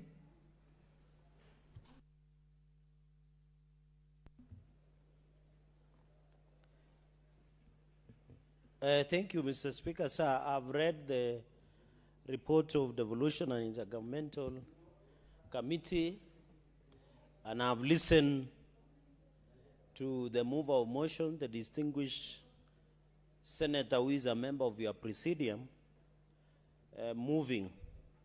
So, Speaker, the reading of Article 184 of the Constitution, we have been given power to come up with a legislation on how to classify urban areas and cities, principles of governance and management of urban and cities areas under Article 184. So, Speaker, the powers of Senate in Section 5(6) of the Urban and Cities Act provides for the criteria. One of the criteria to receive the status, if the reading of that Urban and Cities Act is very clear, Mr. Speaker, sir, is you must at least a minimum of 250,000 population. Mr. Speaker, the reading of this report, in my own understanding, the only criteria under Section 5 of Urban and Cities Act that the report that has been tabled before the House by the committee is only on the population. Other criteria or yardsticks provided by Section 5 of the Urban and Cities Act has not been met after reading through it, Mr. Speaker, sir. I appreciate that we still have challenges of cities and urban centers in this country. Even Nairobi is not a going concern. I know most cities struggle. They celebrate by receiving city status. We saw Nakuru. We came to this house. We did Eldoret. Now Kiambu County are proposing Thika. I think what Kiambu needs is not a city. What Kiambu needs is to come up with 2 counties. Because looking at the population and the capacity, we should come out with 2 counties if we ever review the Constitution, to give Kiambu County, to divide into 2 counties. That is what will ensure efficiency of service delivery in terms. Mr. Speaker, some of us who have been to Thika, it's so congested. It's so dirty, Mr. Speaker. The jam that when you exit from Garissa, as you try to join Thika Super Highway, is so congested, Mr. Speaker, and the roads are narrow. I was there a few weeks ago. Just like Wayakiwe here, the litter is all over, Mr. Speaker. So we need to be convinced the reading of Section 5 of the Constitution needs to be very clear. We just need not to give city status for the sake of it. We must build cities that we should be proud of. If today you bring a visitor and you decide to take that visitor to Thika and tell them that we want to upgrade Thika to the city, they will be wondering whether the name city has changed, Mr. Speaker. Because even looking at the hospitals that are available there, apart from the huge gridlock of traffic, and I wish, Speaker, when you, from MKU, as you come all the way, I'm happy the President has noted that we might end up doing a dueling to decongest Thika town, Mr. Speaker. When we visit there, there is congestion, poor planning, Mr. Speaker, litter everywhere, dirt everywhere. I remember when I was there 2 weeks ago, there was a meeting of students from the region where you and come from. Even you could see the sewerage spill over. So, Mr. Speaker, we must be serious and ensure that when we want to give a county a city, it must meet the threshold of the Constitution, Mr. Speaker, of Section 5. Mr. Speaker, even the issue of ambulances Even, Mr. Speaker, you need to protect me from the distinguished senator of Machakos. I don't know why she will not wait for her time. Senator Mudama is saying that even Machakos is due. I think, order, Senator Mudama. Order, Senator Mudama. Proceed, Senator Chirag. Order. We'll discuss Machakos when it comes before the House. I'm just on Thika. So, Mr. Speaker, I know Nairobi, to many people, it looks like a huge slum city. In fact, Nairobi should be called slum city. Because when it is raining, the floods are all over, the drainage is poor, Mr. Speaker, the sewerage is not functional. Mr. Speaker, the non-availability, I know there is Carmenu Dam that is supposed to supply water to Thika. But in this report, we have not been ensured that this capacity of population that will be in Thika to access, Mr. Speaker. Even the issue of ambulances, the fire ambulances, Mr. Speaker, which is, and I'm happy you are now sitting and you are a lawyer and you understand what I'm saying under Section 5 of the Urban and Cities Act. We must have fire and ambulances. There is no, and I want to challenge the committee, they went and made the governor in his office, Mr. Speaker. But we need to be told where we need to be told the number of fire station machinery. How many are there? Mr. Speaker, we need to be told the public toilets that are there. The stadium, Mr. Speaker, that is there. You don't just give, Mr. Speaker, city status for the sake of giving it. We need to be told whether traffic lights, I was there are no traffic lights. Unless Wamatangi Kimani, who I saw him advertising himself yesterday in Citizen TV, has put traffic lights today. We must be told a city will only be a city when some of these infrastructures are there, Mr. Speaker. Even looking at, Mr. Speaker, another Section 5, it talks that there must be revenue streams. Looking at the OAG report, and I'm happy, I wish the member, the senator, the distinguished senator, is talking about SIPIC, the town, Thika town. I know it is coming to SIPIC, those financial statements, Mr. Speaker. The section number 5, Section 5 of the, and Mr. Speaker, we love people of Mulima. I know Senator Kenywa might be worried, but we love the people of Mount Kenya, and we know Mount Kenya begins from Githurai. We know this is a special city, a special town for them. There are many industries. There are many things that are in Thika. And I saw them, they wanted to twist Wamatangi to join them in some outfit. Mr. Speaker, what I'm just saying. Senator Cherargei, would you like to be informed by Senator Kinywa? No, I'm sufficiently informed. Well. By the way, Speaker, if you notice when you are taking over, we were consulting. So he has sufficiently informed me, very well, which I have Senator not Kinywa, expired. your offer is declined. Proceed, so, Mr. Speaker, yes, Mr. Speaker. So, the point I'm trying to make is I'm on the revenue streams. I've read the revenue financial statements of Thika Town. It is not a going concern. Mr. Speaker, it must have a demonstrable revenue streams as per Section 5 of the Urban and Cities Act. And that is why I'm saying, if we have to give a city, we must tick. The tick, I agree, there are many industries in Thika. I agree. There are many EPZ, they are proposed. There is a Carmenu Dam. There is a proposal by national government to do dwelling into Thika to decongest. I agree. But the basic tenets of cleanliness, Mr. Speaker, even the allegations that some of the hospitals and mortuaries there can smell even to up to 100 meters, the allegations are there, Mr. Speaker. We must be given a fact, we must create cities that even when visitors come to Kenya, because Thika will be part of Nairobi City Metropolis, that we can be proud of. That we can be proud of, Mr. Speaker. So this revenue of Section 5 on the Thika, we must be told, because I have looked at the financial statements of the issue of Thika municipality or Thika town. Mr. Speaker, I'm afraid it does not reflect nor warrant. And I want to appeal to the distinguished county government of Kiambu. We are not saying it is wrong for them to request for a city status for Thika. We are not saying that. What we are saying, put your house in order, meet the marking of Section 5 of the Constitution before, Mr. Speaker, if this report is passed, Mr. Speaker, we shall send this report to the President for conferment of city status. I hope Senator Kenywa is marking that. The law says we will take it to the President for conferment of the city status. Senate will not go anywhere, Mr. Speaker. It will not go anywhere.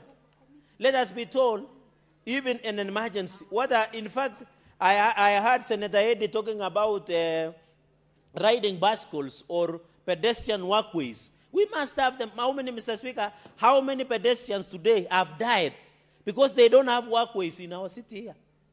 Mr. Speaker, you saw even my brothers, Linda Mwanainchi, when they were traversing Bungoma. Did you notice they knocked off a bicycle rider? That video has gone viral. And even them, the Linda Mwanainchi people, have never apologized to that person, have never treated. But the argument will be, there is no a place for the bicycle to ride. And that guy was knocked down in Bungoma the other day. Mr. Speaker, if somebody knows that gentleman, he should contact me so that we can see how we can assist this, since Linda Mwanainchi has failed.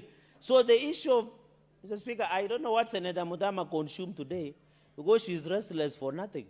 And I've only seen her taking water only, so I don't know what has changed. It is a fact, and I will send you that information, Senator Mudama, that I'm arguing that we must have where bicycles ride, where people walkways, pedestrian walkways. That's my argument. Because during Linda Mwanainchi forays in Bungoma, they knocked down a bicycle rider. And no one has apologized to that person or treated. And that's why I'm saying, Speaker, that we should know who that person is so that some of us can assist that individual, because Linda or Shinda Mwanainchi has failed to assist, Mr. Speaker. That is why we are saying in Thika, and we want to come to Machakos, we want pedestrian walkways. We want where people can ride bicycles. We want to encourage the green city. We want to ensure that is available. But when you go to Thika, it's not there, Mr. Speaker. And that is why even Kenya Urban Support Program, Kenya Urban Support Program has been funding some of these counties to create pathways and walkways. And Mr. Speaker, even if this Nairobi city, I've seen Kura, Kenya Urban Road Authority, are doing what we call footbridges. We need to be told, because Thika as a town is congested, how many footbridges are there? How many walkways are there? How many pedestrians walkways are there, Mr. Speaker? We need to protect our pedestrians, and that is why the requirement of Section 5 of Urban and Cities Act is very clear. Mr. Speaker, number 4, which is very sensitive, and I know the people of Thika are watching. You know, when you get city status, and I remember that story in Eldoret also. You know, when the city status come, the value of land rates and rent will go up. The value of advertising will go up, Mr. Speaker, sir. The value of everything will go up, because it comes. Are the people of Thika ready for these changes in increment? Because the revenue now must be collected. The revenue must be repriced adverse, because these are city status. I remember in Eldoret's situation, the people or businessmen were arguing that revert us to the town. I know public participation was done, and I've seen this report, Mr. Speaker. But we know how public participation is done, Mr. Speaker. People are coached, they are guided, but when this implementation will come, people will be very hesitant, because their rent, their rates, the access to services, it must commensurate to the payment of revenue stream, Mr. Speaker. And therefore, Mr. Speaker, this issue of Section 5 and even Article 184 of the Constitution, we must look at it, Mr. Speaker. Number 4, Mr. Speaker, issue of emergency response. Emergency response. You know, I saw Nairobi. Let me use Nairobi because my colleagues understand. We had to create what we call barrows. Embakasi, maybe Westlands, maybe Yalingam, maybe Kilimani. We know the city network, and I saw that they're arguing that it's a railway. That railway is Colonial Railway. It is a railway that is passing that city. It is not a railway like a tram that is being used to transport people within Thika and with the connection to Nairobi, Mr. Speaker. It's more of that was established, Mr. Speaker, because the future, and my prayer is to see Thika become an industrial city. But not now. There are many missing boxes that are to be ticked. When you say railway, what is the functionality? And I remember on a lighter note, because my brother from Laikipia just came back from a cruiser by-election. We had to do a railway between Nairobi and Kalou and in Nyandarua. We had to do a railway. That the point I'm trying to make is these renovations that we do, we need to be told if they are like train, which is not the truth. Even this Nairobi, Mr. Speaker. So in the issue of emergency and transportation within the Thika town, we must be told, or we must be equated, that the transport and emergency, how many barrels, we must be told the what we call firefighting engines, the bomberos. You know, Mr. Speaker, when you travel to Brazil and Portuguese, my condolences and empathy to the people of Spain, because they are experiencing a lot of wildfires. How many firemen and women, the bomberos, the Portuguese will call them bomberos, who have been hired, the machines, because if 250,000, and I've said, what Thika, I'm happy, the only one reason Thika has made in Section 5, just only population. On other things, they are doing below average. And therefore, how many people are being used to respond to emergencies? The bomberos, the firefighters. That is what we want to see as per Section 5 of this Constitution. Before we process this conferment, before we ensure that the President confer the status of the city status, Mr. Speaker. I am aware in the reports that we have done in conclusion, because my time is fast spent, that 30%, and I know Thika is a very strategic town. I've argued that in future, in fact, where we do in other countries, Mr. Speaker, I'm seeing Nairobi should be a business city, although it should be called a slum city. We should do maybe Eldoret like a medical city. We should do Mombasa like tourism city. We do Isiolo as administrative city. We do Thika as an industrial city. There is no city is. We should do Machakos as a capital city and do a state house there. We should go and build state house so that as President Ruto serves second term, he can reside from Machakos, and the senator of that area will be Mudama, and the neighboring governor will be Peris Tobiko. So, Mr. Speaker, what we are just saying, let us follow the law to the letter. Looking at all those conditions, because I don't want to spend, I would plead. I have not even gone to the performance of the county government of Kiambu, because I have sat in County Public Accounts Committee, and I have seen their financial statements. And if you want to know the functionality of a county, you look at financial statement. My sister, Senator Mudama, brought an issue of payroll, fraud in Machakos. It is happening. Even Nandi, yes, is investing payroll. I remember even in Bomet, you have a matter of human resource. I'm aware clinical officers are on strike.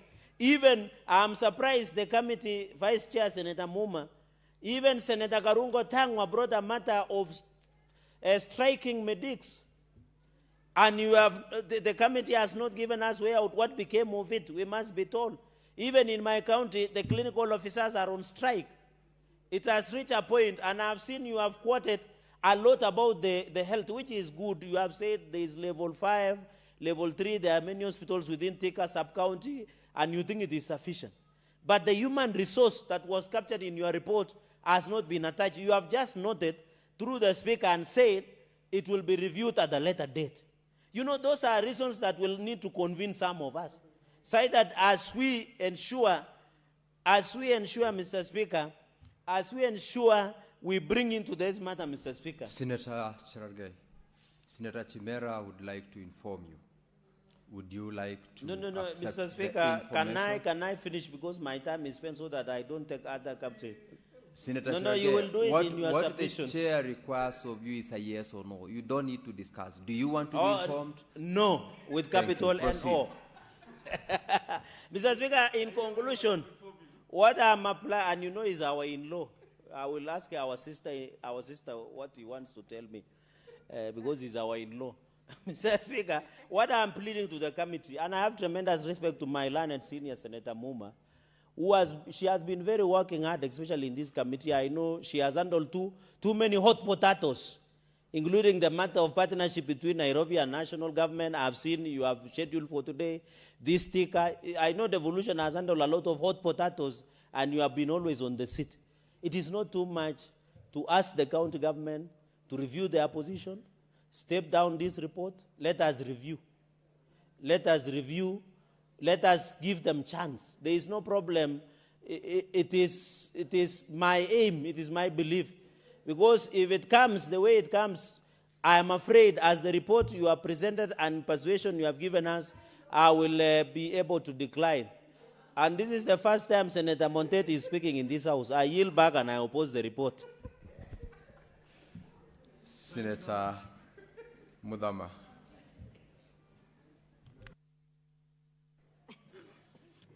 Thank you, Mr. Thank you. Thank you, Mr. Speaker, for giving me this opportunity to first of all congratulate the Committee of Devolution for the good work done on this report of transforming Thika from municipality to a city. Mr. Speaker, Thika has been there for a while. When I was growing, Thika was still there. And Thika had so many factories. And I would say that Thika is actually overdue for becoming a city. They meet all the criteria that a city demands. They have more than the 300,000 people. They have more than that, and that is what one of the criteria that is checked. Because sometimes back I tried to apply for Machakos to become a city, and I found that we had not met the criteria of having more than 300,000 people, and we are almost there now. But Thika is there, and I don't see why. Senator Cheregai is saying that Thika is not there yet. And you're also encouraging the people of Thika to refuse this, because you are telling them that their land will increase in prices, which will be very good for them, because they'll be selling the land. They will not be buying, but they'll be selling to you, Cheregai, and many others who would run to go and stay in Thika. And so that is something that Thika people should be encouraged to be very happy about Thika being a city. Cheregai, this senator, this this report is ready. This report is ready for Thika to become a city, because if you say that every detail has to be done, every detail, even the smallest, as you saying the pathways, those are the things now they'll be working on when they become a city, and they'll have the funds to be able to do all those things, because the hospitals are there. Actually, you'll be surprised. Many people leave other neighboring counties and go to hospital in Thika. Why? Because their hospitals are good. And I'm telling you with a lot of knowledge for this. You'll find people even coming from Kajiado, from Machakos, from Embu, from all over, Tarakanidhi, to go to hospital to Thika, because Thika, the governor is working really hard. And so, me, I don't see why we should delay Thika from becoming a city. I support this report, and I pray that this House will pass this report and it will be escalated to the president to sign and pass it for Thika people to have a city. And next will be Machakos and Kajiado to have cities. Thank you, Mr. Speaker. Thank you, Senator Mudama. Now, Senator Kinyua.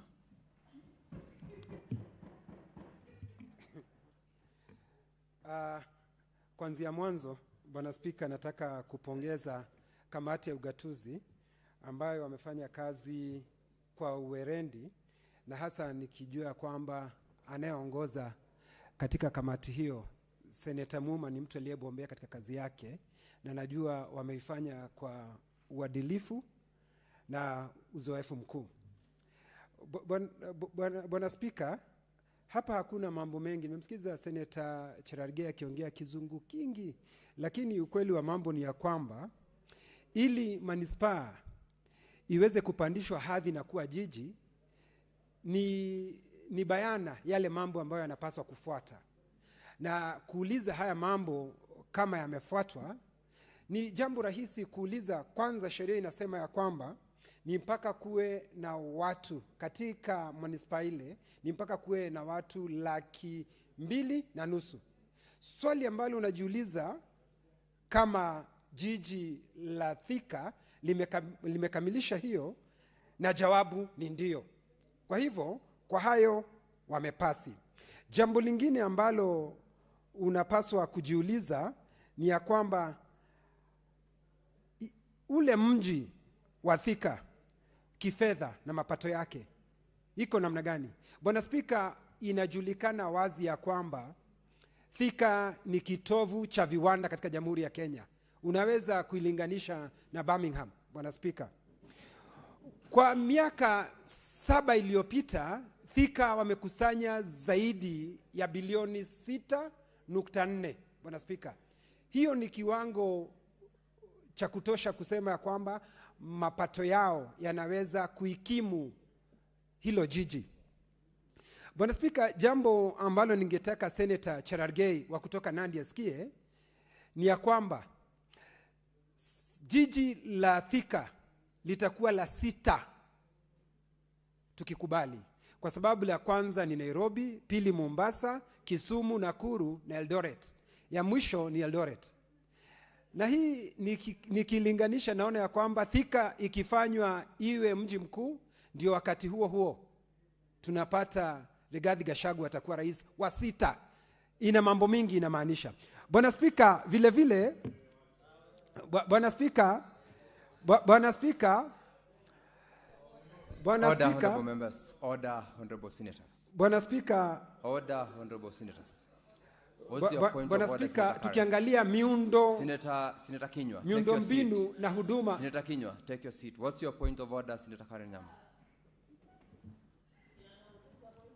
Mr. Speaker, is it in order for Senator Kinyua to claim that an impeached deputy president can run for president and be the 6th president of this country, Mr. Speaker? Is he in order?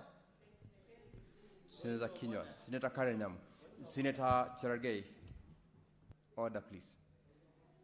Senator Karen Nyama, you are aware that this is a matter that is still active in court. Despite the decision of the High Court, there is actually a matter that was ongoing today in the Court of Appeal, and that decision is still within the judiciary. You have therefore raised a point of order which I am overruling, and I allow Senator Kinyua to proceed. Senator Kinyua, confine your arguments to the motion that is before the House. Asante Bwana Spika, na kwa sababu wewe ni wakili, Bwana Spika, nakubaliana na wewe. Kwa hivyo Bwana Spika, tunaangalia mambo ya miundo msingi. Ukiangalia Thika, Bwana Spika, kuna zimamoto, Bwana Spika, zile ambazo zinatakikana. Bwana Spika, si zimamoto peke yake, Bwana Spika. Ukitembea Thika, uangalie vile ambavyo kuna lami, Bwana Spika, na si hiyo peke yake, Bwana Spika. Kuna hii ambayo inaitwa Thika Super Highway ambayo inaelekea moja kwa moja mpaka katika jiji la Thika. Bwana Spika, kamati ya ugatuzi iliuliza maswali haya, ni kama walisema wangelitaka shari, nusu ya shari. Lakini Bwana Spika, vile walivyotembea pale walipata shari kamili, Bwana Spika. Kwa sababu ukitembelea katika ile hospitali, Bwana Spika, ni hospitali ya kiwango cha juu, kama vile seneta wa kutoka Machakos alivyosema. Gatuzi nyingi zinaleta wagonjwa wao katika hospitali ile. Bwana Spika, mambo ya zimamoto, Bwana Spika, sio hiyo tu. Ukiangalia hiyo kaunti, hata shule za chekechea ikiwa zingelihitajika kuangaliwa, Bwana Spika, hiyo kaunti imebombea sana. Hakuna sababu yoyote, Bwana Spika, ya sisi kutoipatia ile hadhi ambayo Thika wangelitaka, kwa sababu ukiangalia katika jedwali, Bwana Spika, na ikiwa ni alama unaweka imekubalika kila mahali, Bwana Spika, kaunti manispaa ya Thika inapaswa kupandishwa hadhi, kwa sababu mambo yote ambayo yangelihitajika, Bwana Spika, yote yamewekwa bayana na ripoti ya seneti hii ya ugatuzi. Na Bwana Spika, mambo yote ambayo yalihitajika wamesema inakubalika. Senator Cherargei kusema ya kwamba eti wapatiwe muda, sijui ni muda wa nini, ikiwa mambo ambayo yanapaswa kuzingatiwa yote wameyatimiza, na ikiwa wametimiza, Bwana Spika, wanapaswa kuungana na hawa Wakenya wengine ambao tayari wamepewa jiji hizi 5 ambazo nimetaja, ikiwemo Nairobi. Nairobi, Bwana Spika, ukiangalia kwa umati, kwa watu wanaohitajika, uende kama Thika kunahitajika kama nilivyosema watu 150,000, lakini wale waliothika ni watu 150,000, na baadaye juu yake wanaongeza watu 30,000. Kwa hivyo, Bwana Spika, hakuna jambo ambalo linazuia Thika iweze kuwa jiji na iweze kuungana na hawa wengine. Pengine Cherargei, kile ambacho amnasema ni ya kwamba ni mambo ya makafani, Bwana Spika. Makafani yaliyoko Thika, pengine ni wakati ilikuwa imetembelewa, na ni muda uliopita ilitembelewa na kamati ya afya, lakini kamati ya ugatuzi ilipotembea pale walipata mambo yamewekwa shwari, na sasa hakuna jambo lolote, Bwana Spika, linapaswa kuzuia Thika iweze kuwa jiji. Na mrai Cherargei atembee Thika mchana, kwa sababu vile alivyoongea huwa anatembea Thika usiku. Na ukitembea Thika usiku, Bwana Spika, utaona vile mataa yalivyo. Senator Cherargei, what's your point of order? Give Senator Cherargei the microphone. I stand under Standing Order 105 on statement of fact. Mr. Speaker, by alleging he is not my driver, he is not my PA, he is not my spouse. How can he know I went to Thika during daytime?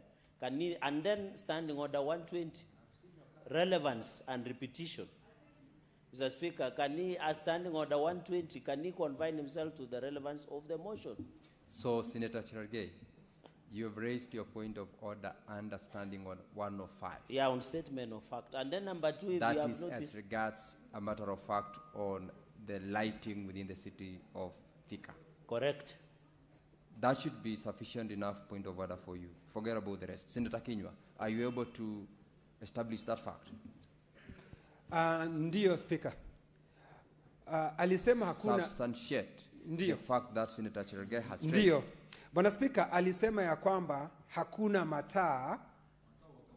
mataa Thika, na mataa huwaka usiku, Bwana Speaker. Kwa hivyo inamaanisha alienda usiku, Bwana Speaker. Bwana Speaker, kwa sababu hapa mjini huwezi ujua kama iko mataa saa hii, kwa sababu tunatumia jua. Lakini ukija usiku unaweza kudhihirisha kama Nairobi kuna mataa ama hakuna mataa. Na kwa sababu alikwenda usiku, mimi nakubaliana naye. Bwana Spika, kwa hivyo ningemurai atembee mchana ndio aweze kuona lami vizuri, Bwana Spika. I said fire ambulances. You didn't listen to me. Bwana Spika, Order, Senator Cherargei. Allow Senator Kinyua. And Senator Kinyua, for your information, you should be talking to the chair, not your colleagues. Asante Bwana Spika kwa hayo maagizo.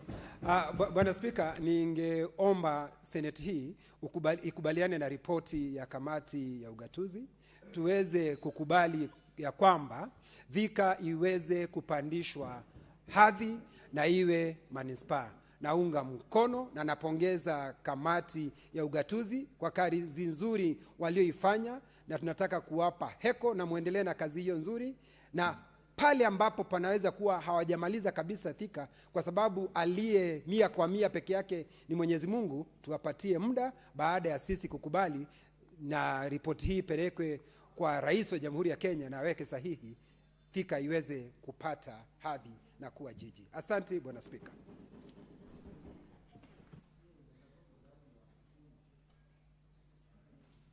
Senator Tobiko.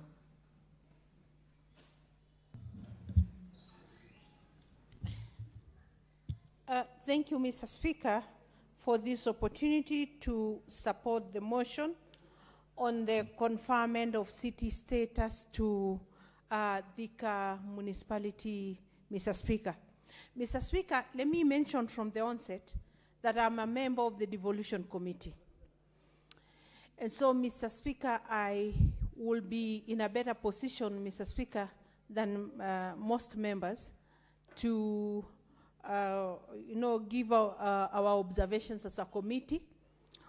Mr. Speaker, I am also a member of the civic committee, Mr. Speaker, that handles the special funds and agencies in the counties, municipalities included, Mr. Speaker.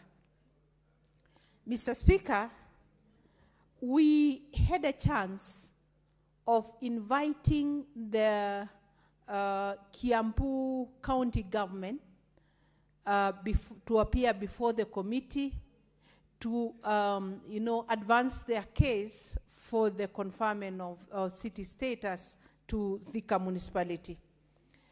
Mr. Speaker, let me say I was more than convinced.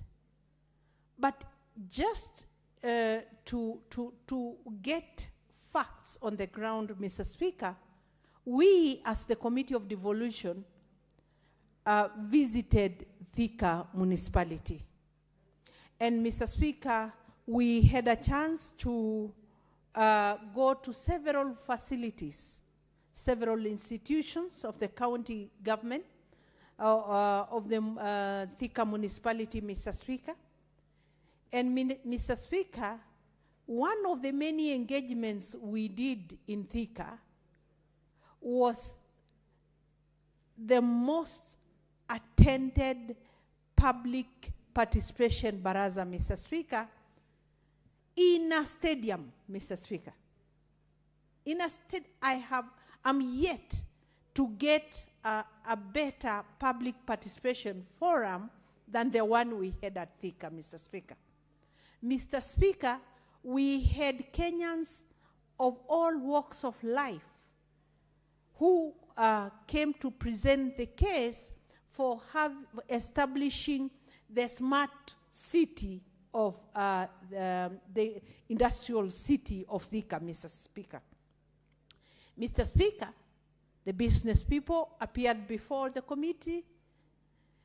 The education institutions, and a lot of them are in Thika, Mr. Speaker, did appear before the committee. Mr. Speaker, the market people appeared before the committee. The border riders, Mr. Speaker, those others in the transport sector, Mr. Speaker, appeared before the committee. So besides the county government, the executive of Kiambu County, Mr. Speaker, the ordinary citizens of Thika municipality had a chance to talk to the committee. Mr. Speaker, we were convinced. Mr. Speaker, we had a chance to see for ourselves the institutions, the facilities in Thika. What impressed me most, Mr. Speaker, was the preparedness of Thika municipality when it comes to fire fighting. Mr. Speaker, I was surprised that they even have an institution that trains firefighters. The equipments that Thika municipality had in terms of firefighting, they even trained the Kenyan Army. I hope members are listening to me. Thika municipality trains the Kenyan Army, trains other counties, Mr. Speaker. Senator Muma can bear me witness. We were taken through the drills. And Mr. Speaker, another thing that impressed me in that drill is that their systems are so automated that from the system, you can see where each ambulance in Thika municipality is at any time. And even the speed it's moving at when it's called. Mr. Speaker, I'm yet to come across another county or another municipality that is as prepared as Thika municipality. Mr. Speaker, Thika municipality has many academic institutions. And ask me, because I come from Kajiado County. And sometimes, even when you want to blow your own trumpet, you cannot. Because when I want to meet university students from Kajiado County, I go to Thika, because that is where all our children are, in the tertiary institutions in Thika, because Kajiado is yet to pull itself to that level. Mr. Speaker, we visited the water company. I hope I'm getting it right. I'm not reading this report. I'm saying what I saw. We went to the water company, Mr. Speaker. The water storages, the water treatment, the water catchment. Mr. Speaker, I will tell you, Thika is at another level. We visited Eldoret, and we conferred the city status. But, Mr. Speaker, if you were to ask me, maybe Thika should have come first. That's the truth. Mr. Speaker, the organization of the county government of Kiambu in preparedness for the Thika smart city is at another level. Give them their credit, give them their applause, Mr. Speaker, because they deserve it. They are ready. Mr. Speaker, the infrastructure, whether it's because of historical advantage or whether the county government of Kiambu has worked extra hard, Mr. Speaker, I just want to state as it is that Thika is ready for city status, Mr. Speaker. Mr. Speaker, we actually even had people from the roads agencies, including Kenha, so that I don't leave that. And they convinced us, and they showed us work that is going on to open more roads, greater bypasses in Thika. And so, Mr. Speaker, there is a partnership between the national government and the county government of Kiambu. There is concerted effort towards the conferment of city status to Thika. And so, Mr. Speaker, I don't want to belabor. I don't want to take extra time. I just want to say, Mr. Speaker, I saw it with my eyes.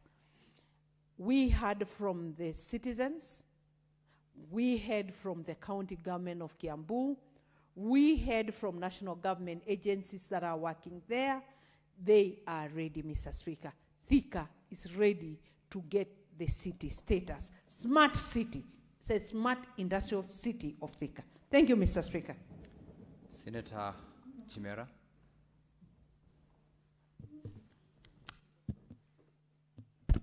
Shukran sana Bwana Spika kwa fursa hii na mimi niweze kuchangia kwa ripoti hii ya kamati ya ugatuzi kiongozwa na Senator mama yangu Senator Daktari Muma.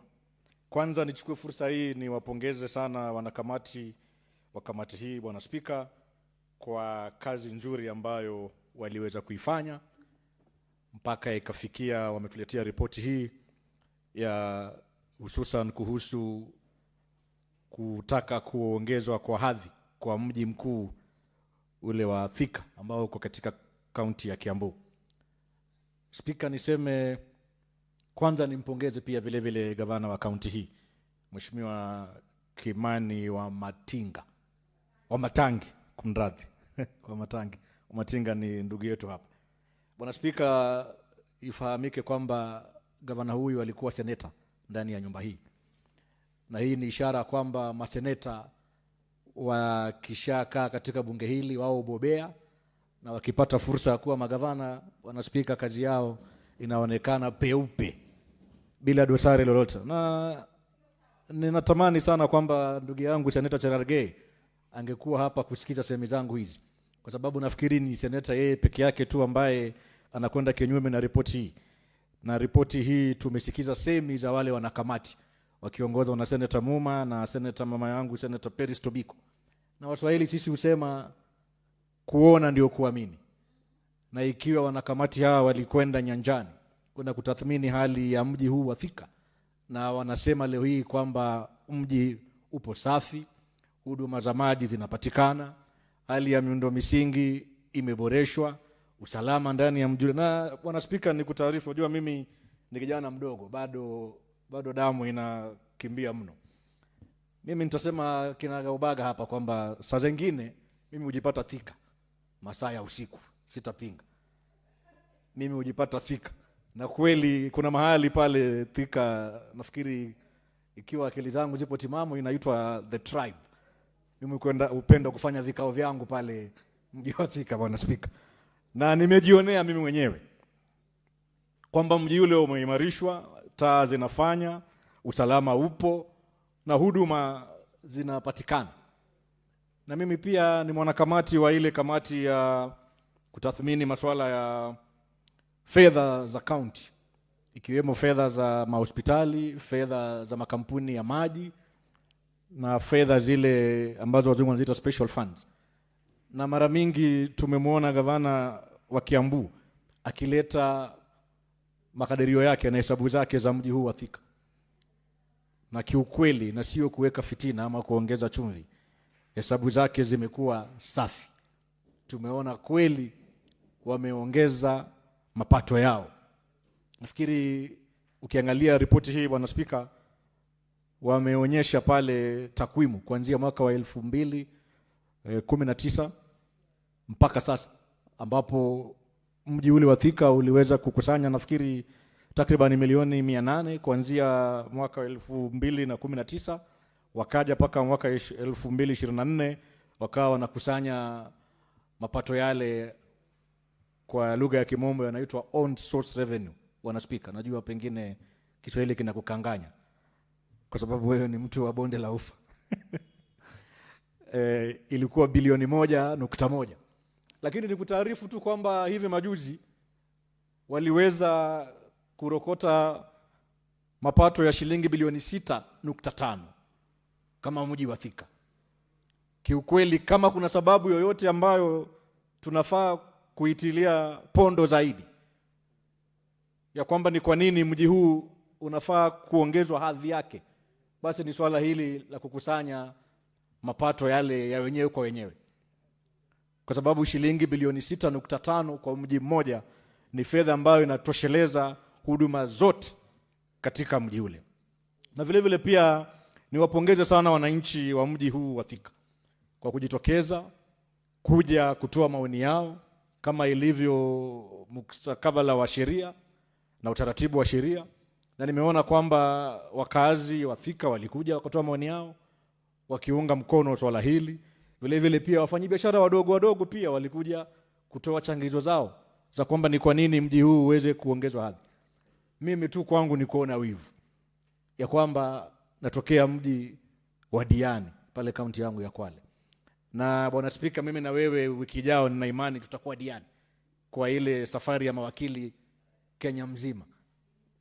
Na ndugu yangu wakili Okongo Mogeni anajua, anafahamu hilo kwamba tarehe 7 wiki ijayo tupo pale Diani katika lile kongamano la mawakili. Na mmejionea wazi nyinyi wenyewe pia Diani ya sasa imebadilika, kwamba miundo misingi yetu vile vile pia imeweza kupigwa jeki na ni mji ambao unapendeza. Mtajionea, nisijipige kifua kwa sasa, najua wiki ijayo mtapata jibu lenu. Lakini tu pia niombe wale viongozi wenzangu kutoka kaunti ya Kwale vile vile pia halahala tufanye nafasi na haraka iwezekanavyo, tuweke maombi pia sisi tuweze kupata mji wetu wa Diani pia kupanda hadhi, kwa sababu umekuwa mji ambao umetuletea mapato mengi zaidi kupitia utalii. Tunaona hali ya usalama pia imewezwa kuimarika. Tumeona sura ya mji ule umebadilika, wawekezaji wengi wakiwa wawekezaji wa Kikenya na wawekezaji wa kutoka nchi za kigeni wameweza kuja kuwekeza ndani ya mji wetu wa Diani. Kwa hivyo tu ni ombi kwa unyenyekevu, sio kuwa mtu wa kiherehere, bali kwa unyenyekevu, kwamba tukiweza kuketi kama viongozi na uongozi wa kaunti ya Kwale, pengine tuna nafasi pia sisi ya kuleta maombi kuhakikisha kwamba mji wetu vile vile umeweza kupanda hadhi na pia mji ule kuwa jiji ndani ya kaunti ya Kwale. Nisiwe mwingi wa maneno, nimpongeze tu sana gavana huyu na watu wote wa Thika na watu wa kaunti ya Kiambu, na niwarai sana kwa unyenyekevu ndugu zangu na maseneta wenzangu kwamba tuunge mkono ripoti hii ili mji wa Thika uweze kupata nafasi ya kuwa mji mkuu, ili shughuli zote za huduma pale ziweze kuendelea vyema na kuboreshwa vyema. Asante sana Bwana Spika. Mwenyezi Mungu akubariki. Asante sana Senator Chimera. Ni kukuarifu ya kwamba najivunia kutoka pale upande wa Ponde la Ufa, lakini pia nikuelezee Kiswahili changu pia ni mufti, siko mbaya sana vile waweza kuwa umesema. Senator Mwenda Gataya. Give me a mic. Thank you very much, Honorable Speaker. Honorable Speaker, I first... What's your intervention, Senator Senior Counsel Morgan? Mr. Speaker, there is a tradition within the Commonwealth, and a tradition we have also had in this House during the last sitting, the last Senate, and this one. Normally, Mr. Speaker, when you have senators on both sides of the House, the majority and the minority, you give one slot to the other side and one slot here. I've seen you give, the first slot was to Senator Kinyo, the next slot went to Senator Chimera, and you're giving the other slot to my good friend, my cousin from Tharaka, Mwenda Gataya. Senator, Mr. Speaker, you know, if we start bad habits, Mr. Speaker. I'll stop you from there. That's not a bad habit. No, Mr. Speaker. Take your seat. Take your seat, Senator you know you are a lawyer like me. We are talking about fairness, Mr. Speaker. Take your seat, Senator Morgan. I will respond to your intervention. Take your seat. Take your seat. Take your seat, Senator Morgan. Take your seat. Just to inform you, Senator Mwenda Gataya has been in this House from 2:30 p.m. He has queued here.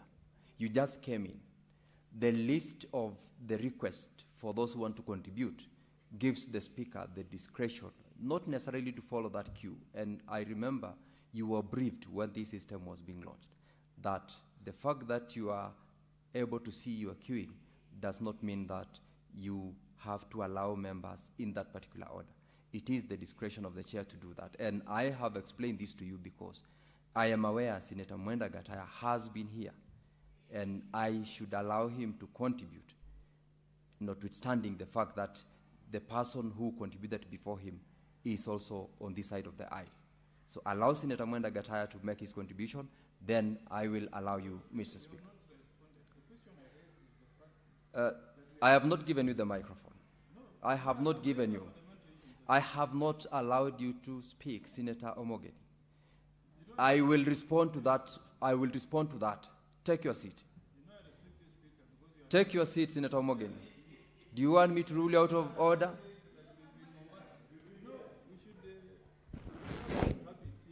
Senator Omogeni, take your seat. Take your seat. Mwenda Gataya, proceed. Thank you, Speaker. You know, my good brother, cousin Omogeni has interrupted the flow of my thoughts, but I think I will have to reorganize my thoughts. Honorable Speaker, I want from the onset start by saying that the Committee on Devolution did a very, very, very thorough job. Even, Honorable Speaker, though I was initially convinced that Thika deserves to be a city, I am being thoroughly convinced by the presentation made by Senator Tobiko. She has highlighted so many issues in a very procedural manner, the way the public participation was carried, the level of engagement that he engaged with the rest of quite a number of people in Thika, and that, Honorable Speaker, has inspired my desire to support the arrangement that Thika should be a city. Honorable Speaker, Thika is or was supposed to be a city a long time ago. Thika is a big name in this country. Thika is always associated with big industries, big factories, and it's strategically placed, Honorable Speaker. I'm happy the committee did a very thorough job. You know, to be a city, Honorable Speaker, there are quite a number of issues that are supposed to be considered, and I'm happy the committee took its time to engage and comb through every aspect of what is required of a town to be a city. I'm happy, Honorable Speaker, that the governor, who also happens to be a good friend of this house, because he's a former senator, has done very well, a very good job, because he has put in place all the institutions, all the incentives, all the institutions that are very much likely to make sure that Thika becomes a city. So, Honorable Speaker, as we create Thika to be a city, Honorable Speaker, I would request the government, other institutions as well, to make sure that we promote other small towns in this country, so that maybe, you know, once a town becomes a city, it comes with a lot of advantages. We are likely to have more job opportunities for our young people. We are likely to have more services maybe to our citizens. And it would maybe require the relevant institutions, the government, the county governments, to make sure that they promote those smaller towns, especially where I come from, the Tharaka County. We want to see a town like Kichuka also maybe gearing towards that arrangement of becoming a city. We have some other towns in Tharaka, Marimanti, Gatonga, those small towns. Now, Speaker, provided with the necessary facilities, necessary arrangement to make sure that maybe in the future they also advance into a city status, Honorable Speaker. So in this arrangement, Honorable Speaker, I don't take much of your time because we have no time, Honorable Speaker, and I can see quite a number of other members want to contribute. That I don't see any reason as to why this House should not confirm the report by this Committee on Devolution, which was headed by my very good Senator Kadimuma, that city Thika becomes goes into the list of other towns that have been promoted to the city status, and I'm very sure. Senator Mofaya, do you want to be informed by Senator Muma? I think what she did is enough because she has been here and she gave a very thorough. The question is, Senator Mofaya. No, I don't want to be informed, Honorable Speaker. She's going to consume. Well. Conclude on your contribution. Thank you, Honorable Speaker. I think I don't take much of the time. I'm happy. Catherine Muma is a good friend. I think let's adopt this report on devolution. I'm happy that Thika must attain that status of our city. And maybe in the future, we are going to have Tharaka also getting a city in the next few years or so. And I want to congratulate Governor Matangi because this is his initiative that he has made sure that we have all the necessary facilities, the necessary equipment, the necessary arrangement for Thika to attain that city status. I support. Senator Omogeni, do you now want to contribute? Yes, Mr. Speaker, do And want- by the way, the chair has taken the discretion to do that because Senator Esi was here before you. But I will allow you to contribute, and thereafter I will permit the rest from this side of the aisle to make their contributions. Yes, thank you, Mr. Speaker. Mr. Speaker, the point of what I was raising has got nothing to do with the person sitting on the seat. It's just that, you know, Mr. Speaker, today you are there, tomorrow somebody with some mischievous intentions could sit on your seat. And the tradition in the Commonwealth has always been that a debate must receive views from both sides. In fact, in the Commonwealth, some of the leading nations like the UK, they have even reserved, I think in a sitting, 20 days for the opposition to, you know, have adequate time to tell the government what it must tell them. And that's the beauty. You know, the only reason why we don't fight out there, or I don't support Gunism, is because the people of Nyamira have given me an opportunity to say what I need to tell the government on this floor. And that's the beauty of democracy, that you listen keenly to what the government is said, and you also reply, Mr. Speaker.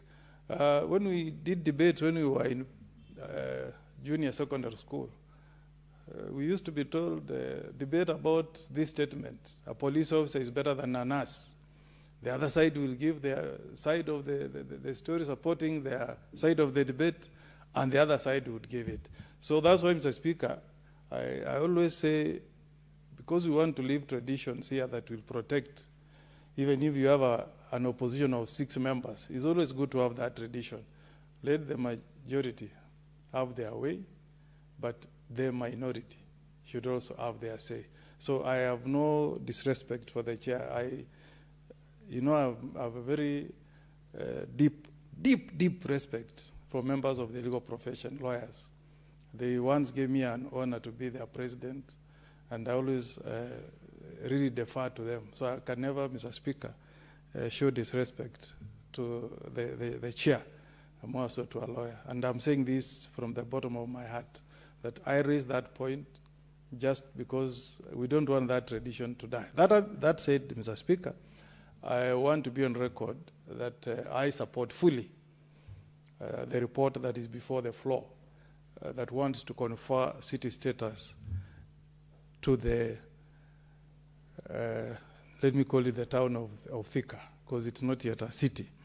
And Mr. Speaker, I also want to join my colleagues in registering my salutations to the governor of Kiambu, Governor Kimani Wamatangi, with whom I served in the last parliament, Mr. Speaker, a very dedicated, very industrious senator, Mr. Speaker. When he served in this house, he served in leadership, Mr. Speaker, and I've had an occasion to just understand the journey Kimani Wamatangi has walked, and even now he acquired that name Wamatangi. It's because of the passion he had in serving people through donating some water tanks to the women of Kiambu. So I really wish to congratulate him, and I want to confirm that I've been to the county of Kiambu when I served in the Committee of Health. I saw the improvement he has done on the health facilities. Mr. Speaker, I've also had the privilege of visiting, and I was given an honor by the governor of Kiambu to bring a delegation of residents of the county of Nyamira to see the strides governor of Kiambu has made in improving ECD classes. Yesterday, Mr. Speaker, there was a documentary on Citizen, and Kenyans had a chance to see really the good things that Governor Matangi has done for the people of Kiambu. We wish him well, and I hope that he will set the pace for others. Mr. Speaker, we have many county headquarters in this country that can work harder and get elevated to the status of cities. You and I have traveled to many countries out there, and there are many countries that have more than 2 or 3 cities. So I hope, Mr. Speaker, that in the fullness of time, we will shed off this mentality that only big towns like Thika, Nakuru, Kisumu can have city status. Mr. Speaker, what is wrong in Bomet in the future, having that ambition of becoming a city? It can work.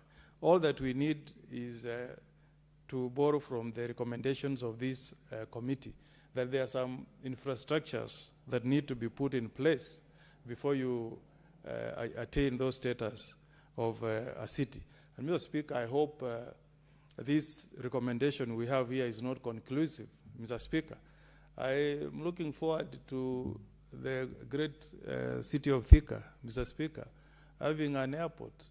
When you go to London, you can land in Gatwick, which is still within the city of London, or you can land in Heathrow. We are getting congested in the city of Nairobi, Mr. Speaker. Governor Kimani Wamatangi should dream big. We want people who live in the, is that west or east? People who live towards Thika Road. When they travel out of the country, they don't need to cross the city to go to Jomo Kenyatta International Airport. They are lucky in that they have a very good topography. They also have big land, Mr. Speaker. So let this recommendation not be conclusive. I hope Kimani Wamatangi can have a dream of creating an airport in Thika so that we have options of landing at Jomo Kenyatta International Airport, that's international flights, or you can land in Thika. I hope he will be ambitious enough to put more infrastructure in that city that can tell the future generation that this Senate did not make a mistake when it approved this motion to confer city status to Thika town. Two, Mr. Speaker, other than the recommendation that has been made to improve infrastructure, let us also have Thika famed for agriculture. Mr. Speaker, if you travel abroad, you go to cities like Nashville in the US, it's famed for music. You go to California, Mr. Speaker, that's a city that is famed for good singers, good actors. The rich people who live in Beverly Hills in California. So Thika is lucky because many of us have enjoyed for many years receiving pineapples from Thika cannas. So I hope he can also enhance agriculture, Mr. Speaker. Let him enhance dairy farming because his county has one of the best breeds of great cattle, and he can make it a hub for agriculture. We don't need to think about turning our counties into concrete jungle. Mr. Speaker, we can enhance and make our farmers put money in their pocket that can give them respect. Mr. Speaker, you know the cries of tea farmers from where and from your county and my county of Nyamira. That should not be the case, Mr. Speaker. People who are doing farming should get income that is commensurate to people who are also sitting in offices. Because we always say, Mr. Speaker, that a country that cannot feed its own population cannot claim to be a country that is secure. When you talk about the national security of a country, you must also address the issue of food security, Mr. Speaker. So, like, for example, when we speak about tea, Mr. Speaker, there has been a debate in this House, Mr. Speaker, whether it's high time we introduced minimum returns for farmers, Mr. Speaker. If we say, for example, that every farmer should earn 100 shillings per every kilo of green tea, that will be a decent income, Mr. Speaker, for our farmers. They do it. You know, in America, Mr. Speaker, the government guarantees farmers that even if there is an adverse weather in America, the farmer is guaranteed that the government will step in, Mr. Speaker, and compensate that farmer. We have reached a level where in Nyamira, farmers are threatening that they will uproot their tea And I'm sure maybe that, you know, that agitation has probably extended to our neighboring counties of Kericho and Bomet, simply because, Mr. Speaker, we have not been able to put in place policies that will protect our farmers. So if we turn Thika into a county that is famed for farming, I want to drive to Thika and find dairy farmers, coffee farmers, tea farmers, avocado farmers that get decent income, Mr. Speaker, from farming. We say that agriculture, especially tea, is a big contributor to our foreign earnings, Mr. Speaker. So how can we, as a government, abandon our farmers, Mr. Speaker? Second, Mr. Speaker, I have seen the recommendation that the governor should ensure that there is good water supply coverage within that city. I'll go a step further, Mr. Speaker, and add that we need public, safe drinking water. Many of us, Mr. Speaker, don't drink water that is supplied to our homes through the tap. We rely on mineral water, Mr. Speaker. Why should this be the case? I remember in the year 2009, when I was serving as chair of Kenya Anti-Corruption Commission, predecessor to the Ethics and Anti-Corruption Commission, some, you know, scrupulous businessmen acting in collusion with officers in the then City Council of Nairobi were charged in courts of law. I don't know whether they were acquitted finally, because I left the organization before the case was concluded. But you can imagine, Mr. Speaker, the charge sheet was that they supplied, you know, chalk to the city of Nairobi instead of a detergent that is supposed to give you clean water. You can imagine how heartless people can be. But you have traveled to cities like Geneva. In Geneva, Mr. Speaker, you take tap water. You don't need to buy mineral water. The government assures you that the water you are taking from your tap is safe drinking water. So I like Governor Wamatangi not to just tell us that he will comply with the recommendation of this committee, that he will be able to have enough water supply within the city. A time has come, Mr. Speaker, when Kenyans should open their taps and take water that can be called, or can be described as safe drinking water, Mr. Speaker. We cannot continue buying mineral water, yet we are taxed heavily. If you have a property in Nairobi, Mr. Speaker, you have seen what my good friend Senator Sakaja has done. We used to, you know, all of us, we were trying to survive when he was here.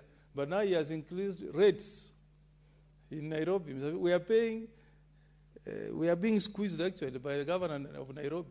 The rates have really increased. But Mr. Speaker, where I live, I don't enjoy public, how do you call it, garbage collection. We use a private company, and we pay a lot of money, Mr. Speaker. But you go to other cities like Melbourne, you pay your rates. You are entitled to what I've seen recommended here, good roads, good infrastructure. Most of us, Mr. Speaker, when you drive out of your home, you are met by potholes. Yet you pay rates, huge rates, Mr. Speaker. Water, you are warned, that is not safe drinking water. Yet you are paying rates.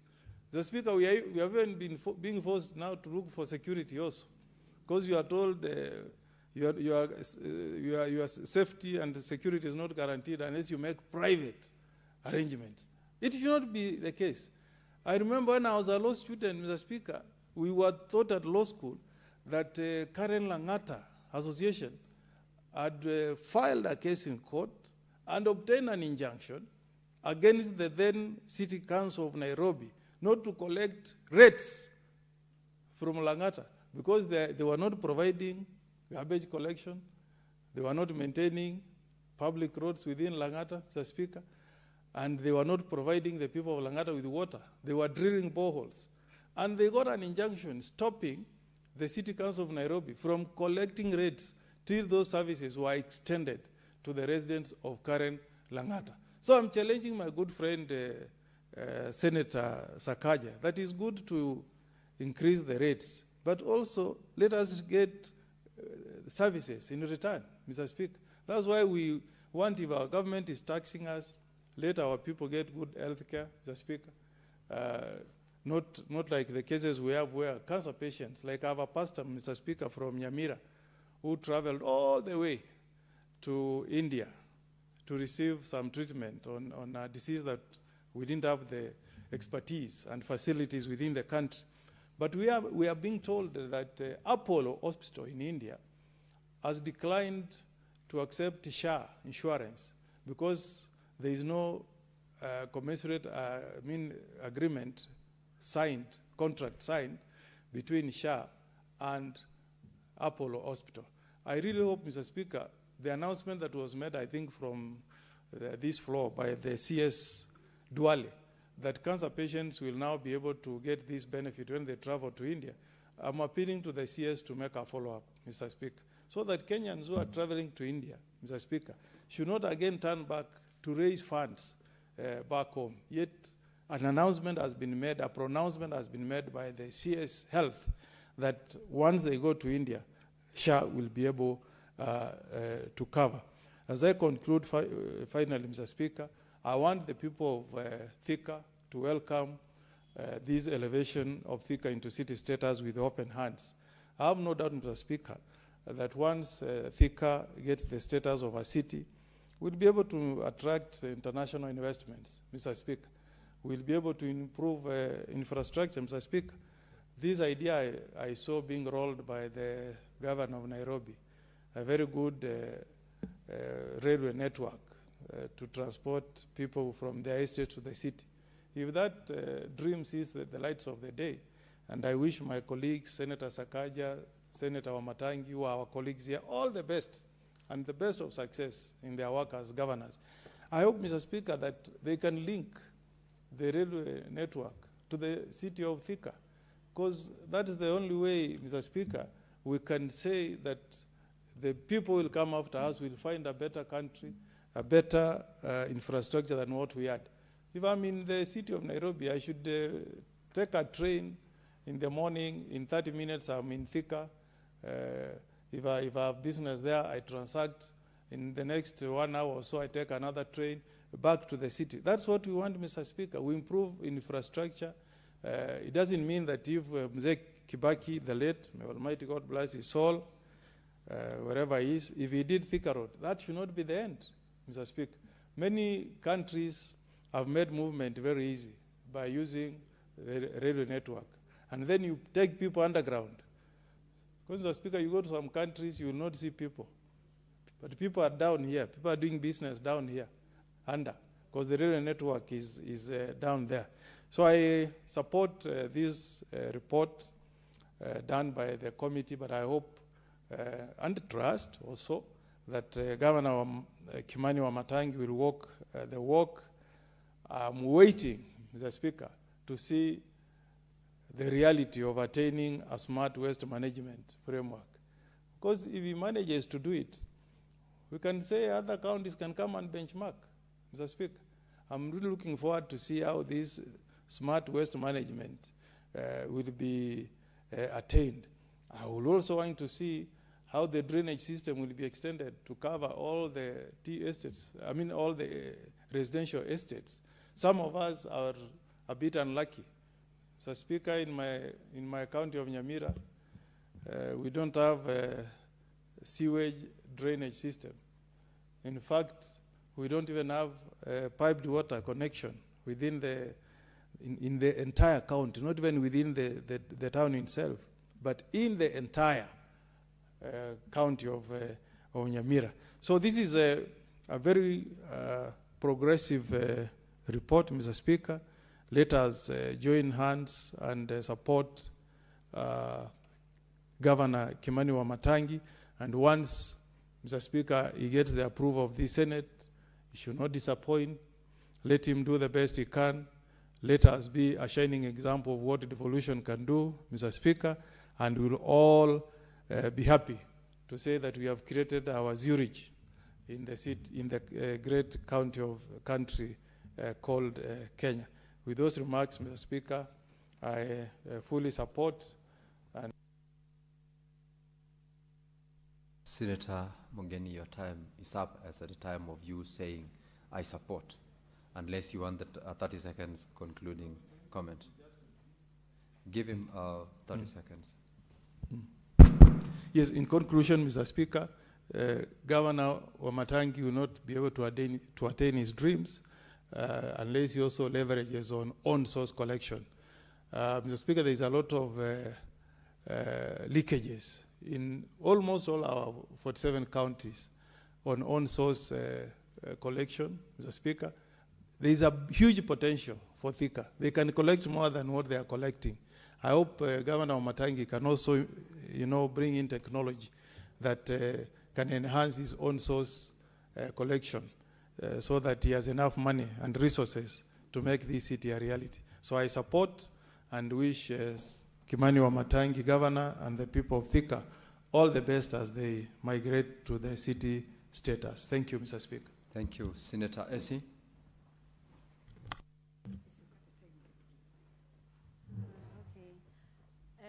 Asante sana Bwana Spika kwa kunipa nafasi hii, na ningependa kuwa mfupi kwa sababu ya muda, lakini ngoja nichukue nafasi hii kumpongeza Gavana Wamatangi kwa sababu ni baadhi ya magavana wachache ambao wanafanya kazi katika gatuzi zao.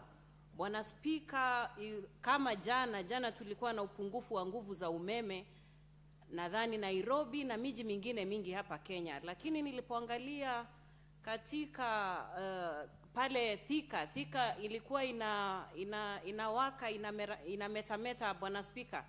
Kwa hivyo tunafaa kupongeza juhudi kama hizi, na ripoti hii ambayo imeangaliwa na kamati ya ugatuzi ninaiunga mkono kwa sababu kuwa kwa Thika kama jiji kutaisaidia kuifungua kiuchumi, itaongeza mambo ya kazi za wachuuzi wadogo ambao nimekuwa nikiwatetea Bwana Spika kwa muda mrefu.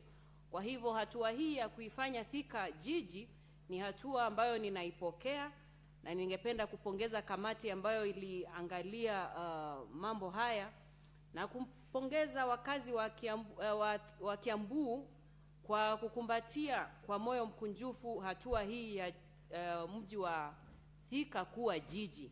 Bwana Spika, na nimuombe kuwa gavana kwa hizi siku 90 ambazo amepewa aweze kufuatilia kabisa na hakikishe kuwa ahadi ambazo ametoa zitafikiwa, na ili tuimarishe miundombinu tofauti hapa na pale, ili magatuzi mengine nayo yaweze kuwa yakiangalia kutoka kwa Thika iwe kama kielelezo. Bwana Spika, kwa mujibu wa hayo machache ambayo nimeyazungumzia, napenda kuiunga ripoti hii ya kamati. Asante sana. Senator Karen Nyamo.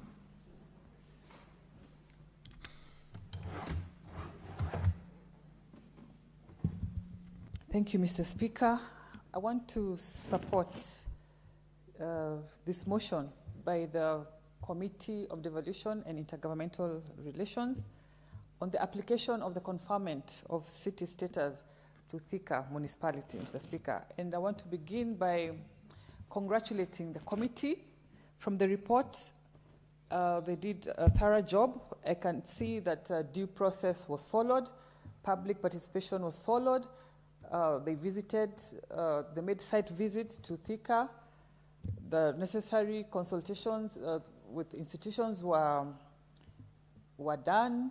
They engaged the county government of Kiambu, and they satisfied themselves that in this application, the Urban Cities and Act law was followed, Mr. Speaker. Mr. Speaker, having city status is not ceremonial. It has implications, Mr. Speaker. It increases opportunities and thus increasing the tax base and the living standards of the residents. and also gives investor confidence, Mr. Speaker, to that particular city. And this Thika municipality has had characteristics of a city over a long time, Mr. Speaker.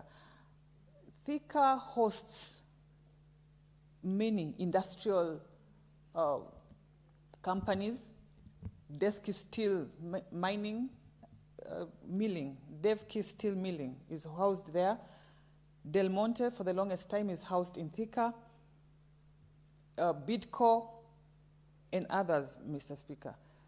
It also hosts higher learning institutions. We have Mount Kenya University there. Thika hosts a campus of KMTC, that is the Kenya Medical and Training campus, and other big learning institutions, Mr. Speaker. And therefore, conferring this status to Thika will just be confirming an existing reality. And it is not, it doesn't come as a surprise, Mr. Speaker.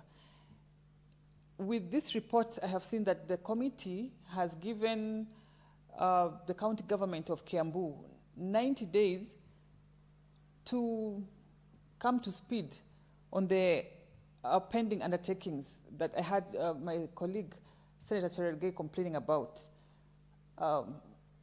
It is not always going to be perfect. As Nairobi being the biggest city, we're still grappling with sewerage, we're still grappling with waste management. So give it to them. Thika, within the 90 days, they will bring the improvements that the committee and the conditions they've gotten from the committee, and also to tell all other counties that wish to have the city status, that city status comes with a greater responsibility. You know, you need to up your game. You need to have good road networks. You need to have a good water supply and all those characteristics that are necessary for a city, Mr. Speaker. And with those few remarks, I said I support and want to congratulate the county government of Kiambu in advance, Mr. Speaker.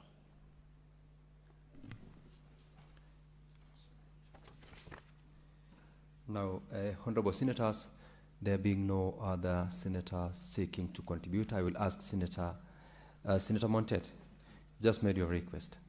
All right, please give Senator Montet the mic.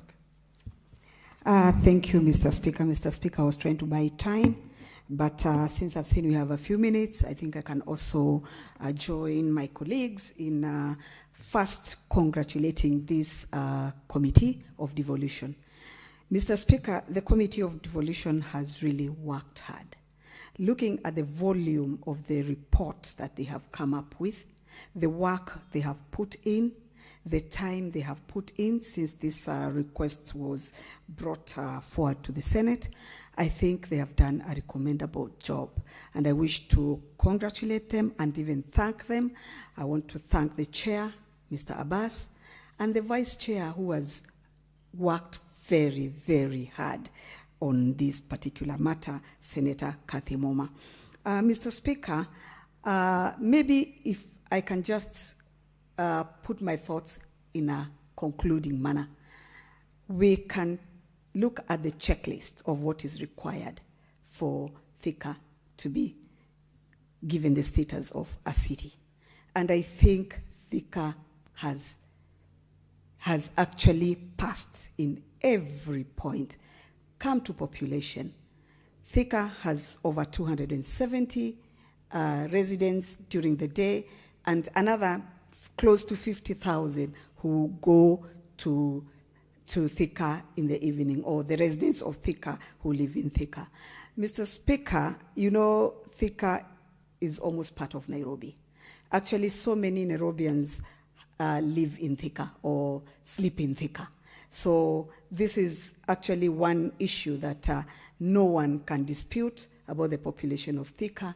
The plans, the strategic plans that have been put forward by the county government of Kiambu. And this, Mr. Speaker, allow me to say that the governor of Kiambu has actually worked very, very hard. the governor has worked very hard that not only that he has really improved on the revenue collection, but even on the health status in the municipality. The committee visited, and if you look at their report, they say that what they saw in Kiambu compared to what the politicking, which is normally done, is totally different. Kiambu, it is work done. And the health services are good, they are working. The fire station, as the report indicates, is one of the best in the country.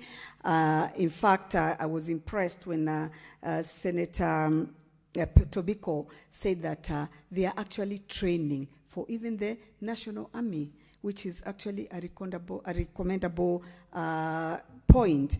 I'm even told that they also train for Qatar, the government of Qatar, in that institute that they have set up there.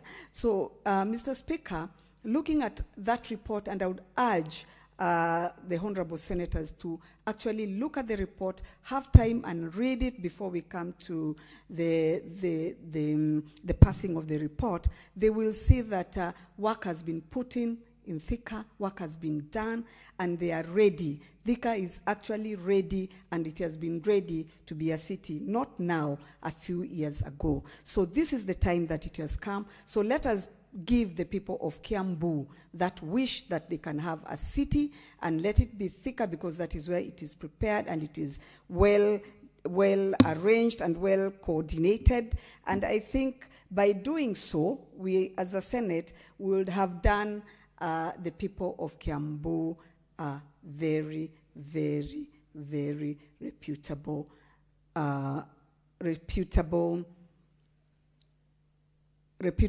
assignment of giving them that city.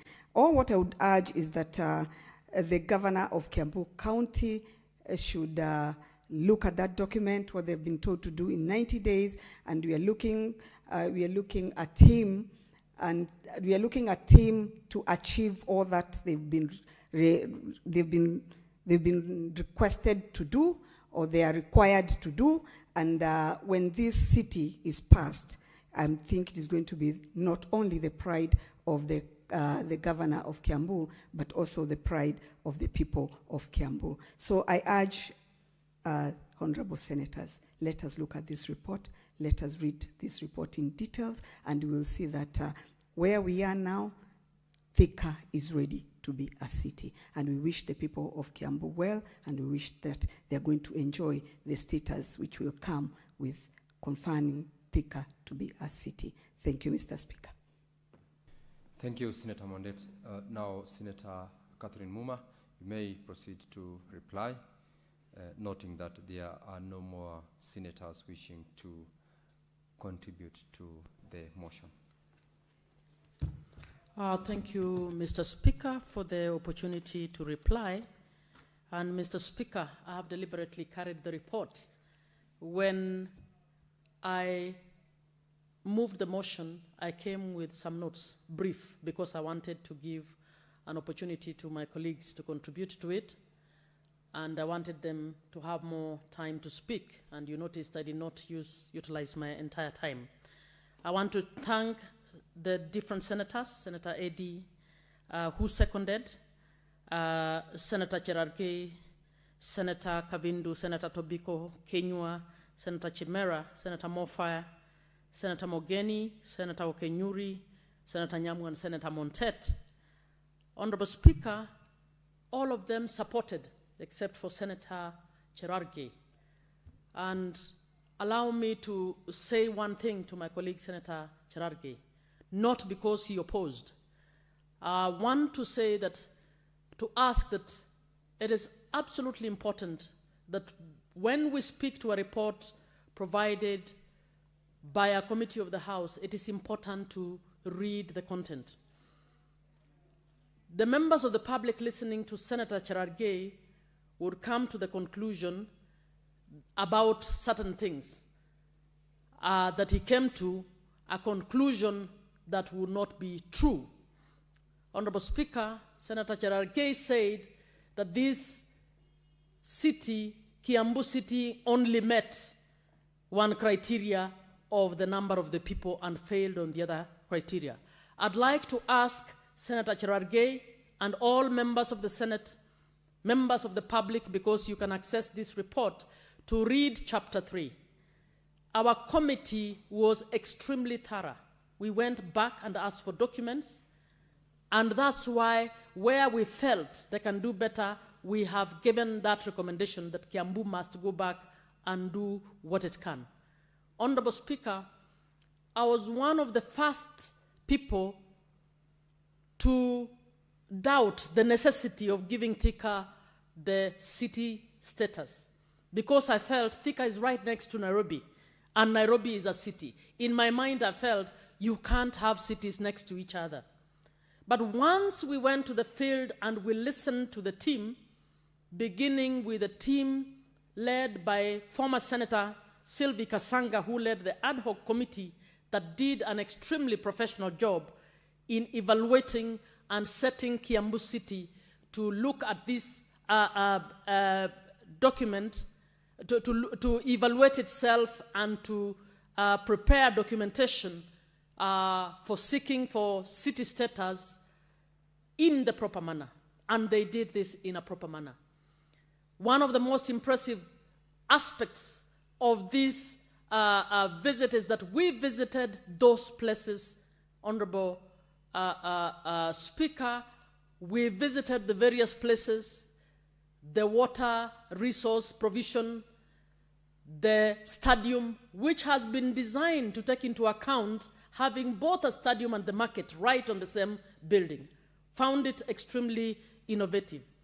Honorable Speaker, I am a human rights approaches practitioner, and I particularly enjoyed the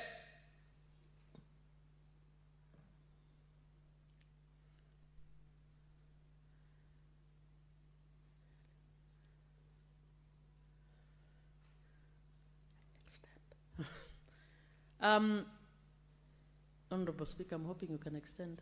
Senator Muma, I will exercise the authority of the chair under Standing Order 34 and extend for a further 5 minutes to allow you to conclude on your reply. Thank you. Thank you, Honorable Speaker. I will not go beyond the 5 minutes. I was just explaining, Speaker, this is one of the seriously, thoroughly, properly done exercises that we've done as the Committee on Devolution.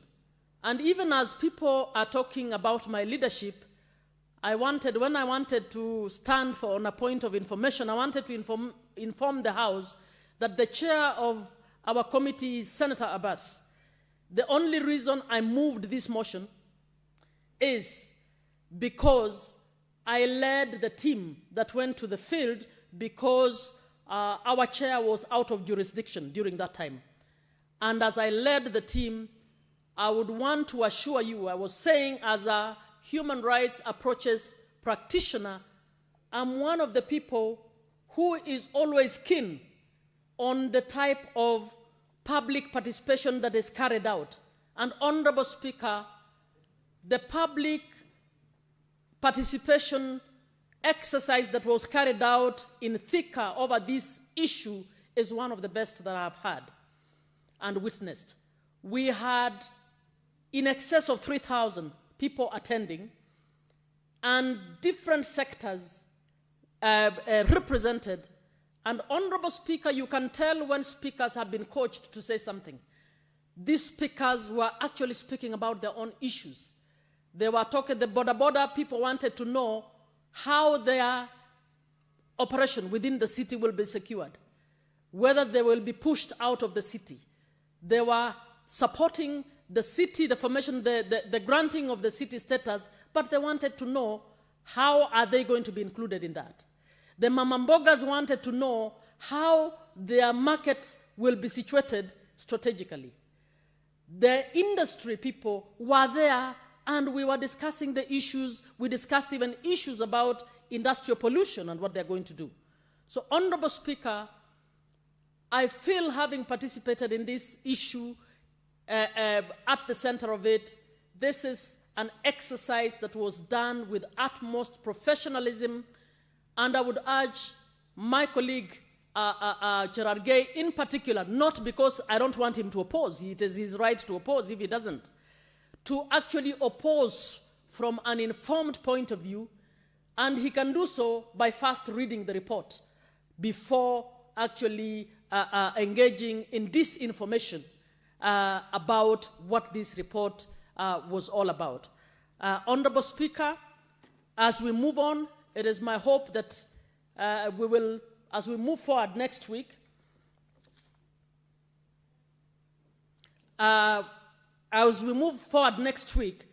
that this House will see it fit to be able to grant the city status to the Thika municipality of the Kiambu County. Honorable Speaker, I beg to move that the putting of the question be deferred to a later date pursuant to Standing Order 66-3.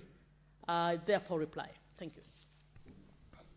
Senator Muma, putting of the question is hereby deferred pursuant to the provisions of Standing Order 66 to the next sitting of this House. And we may now rise.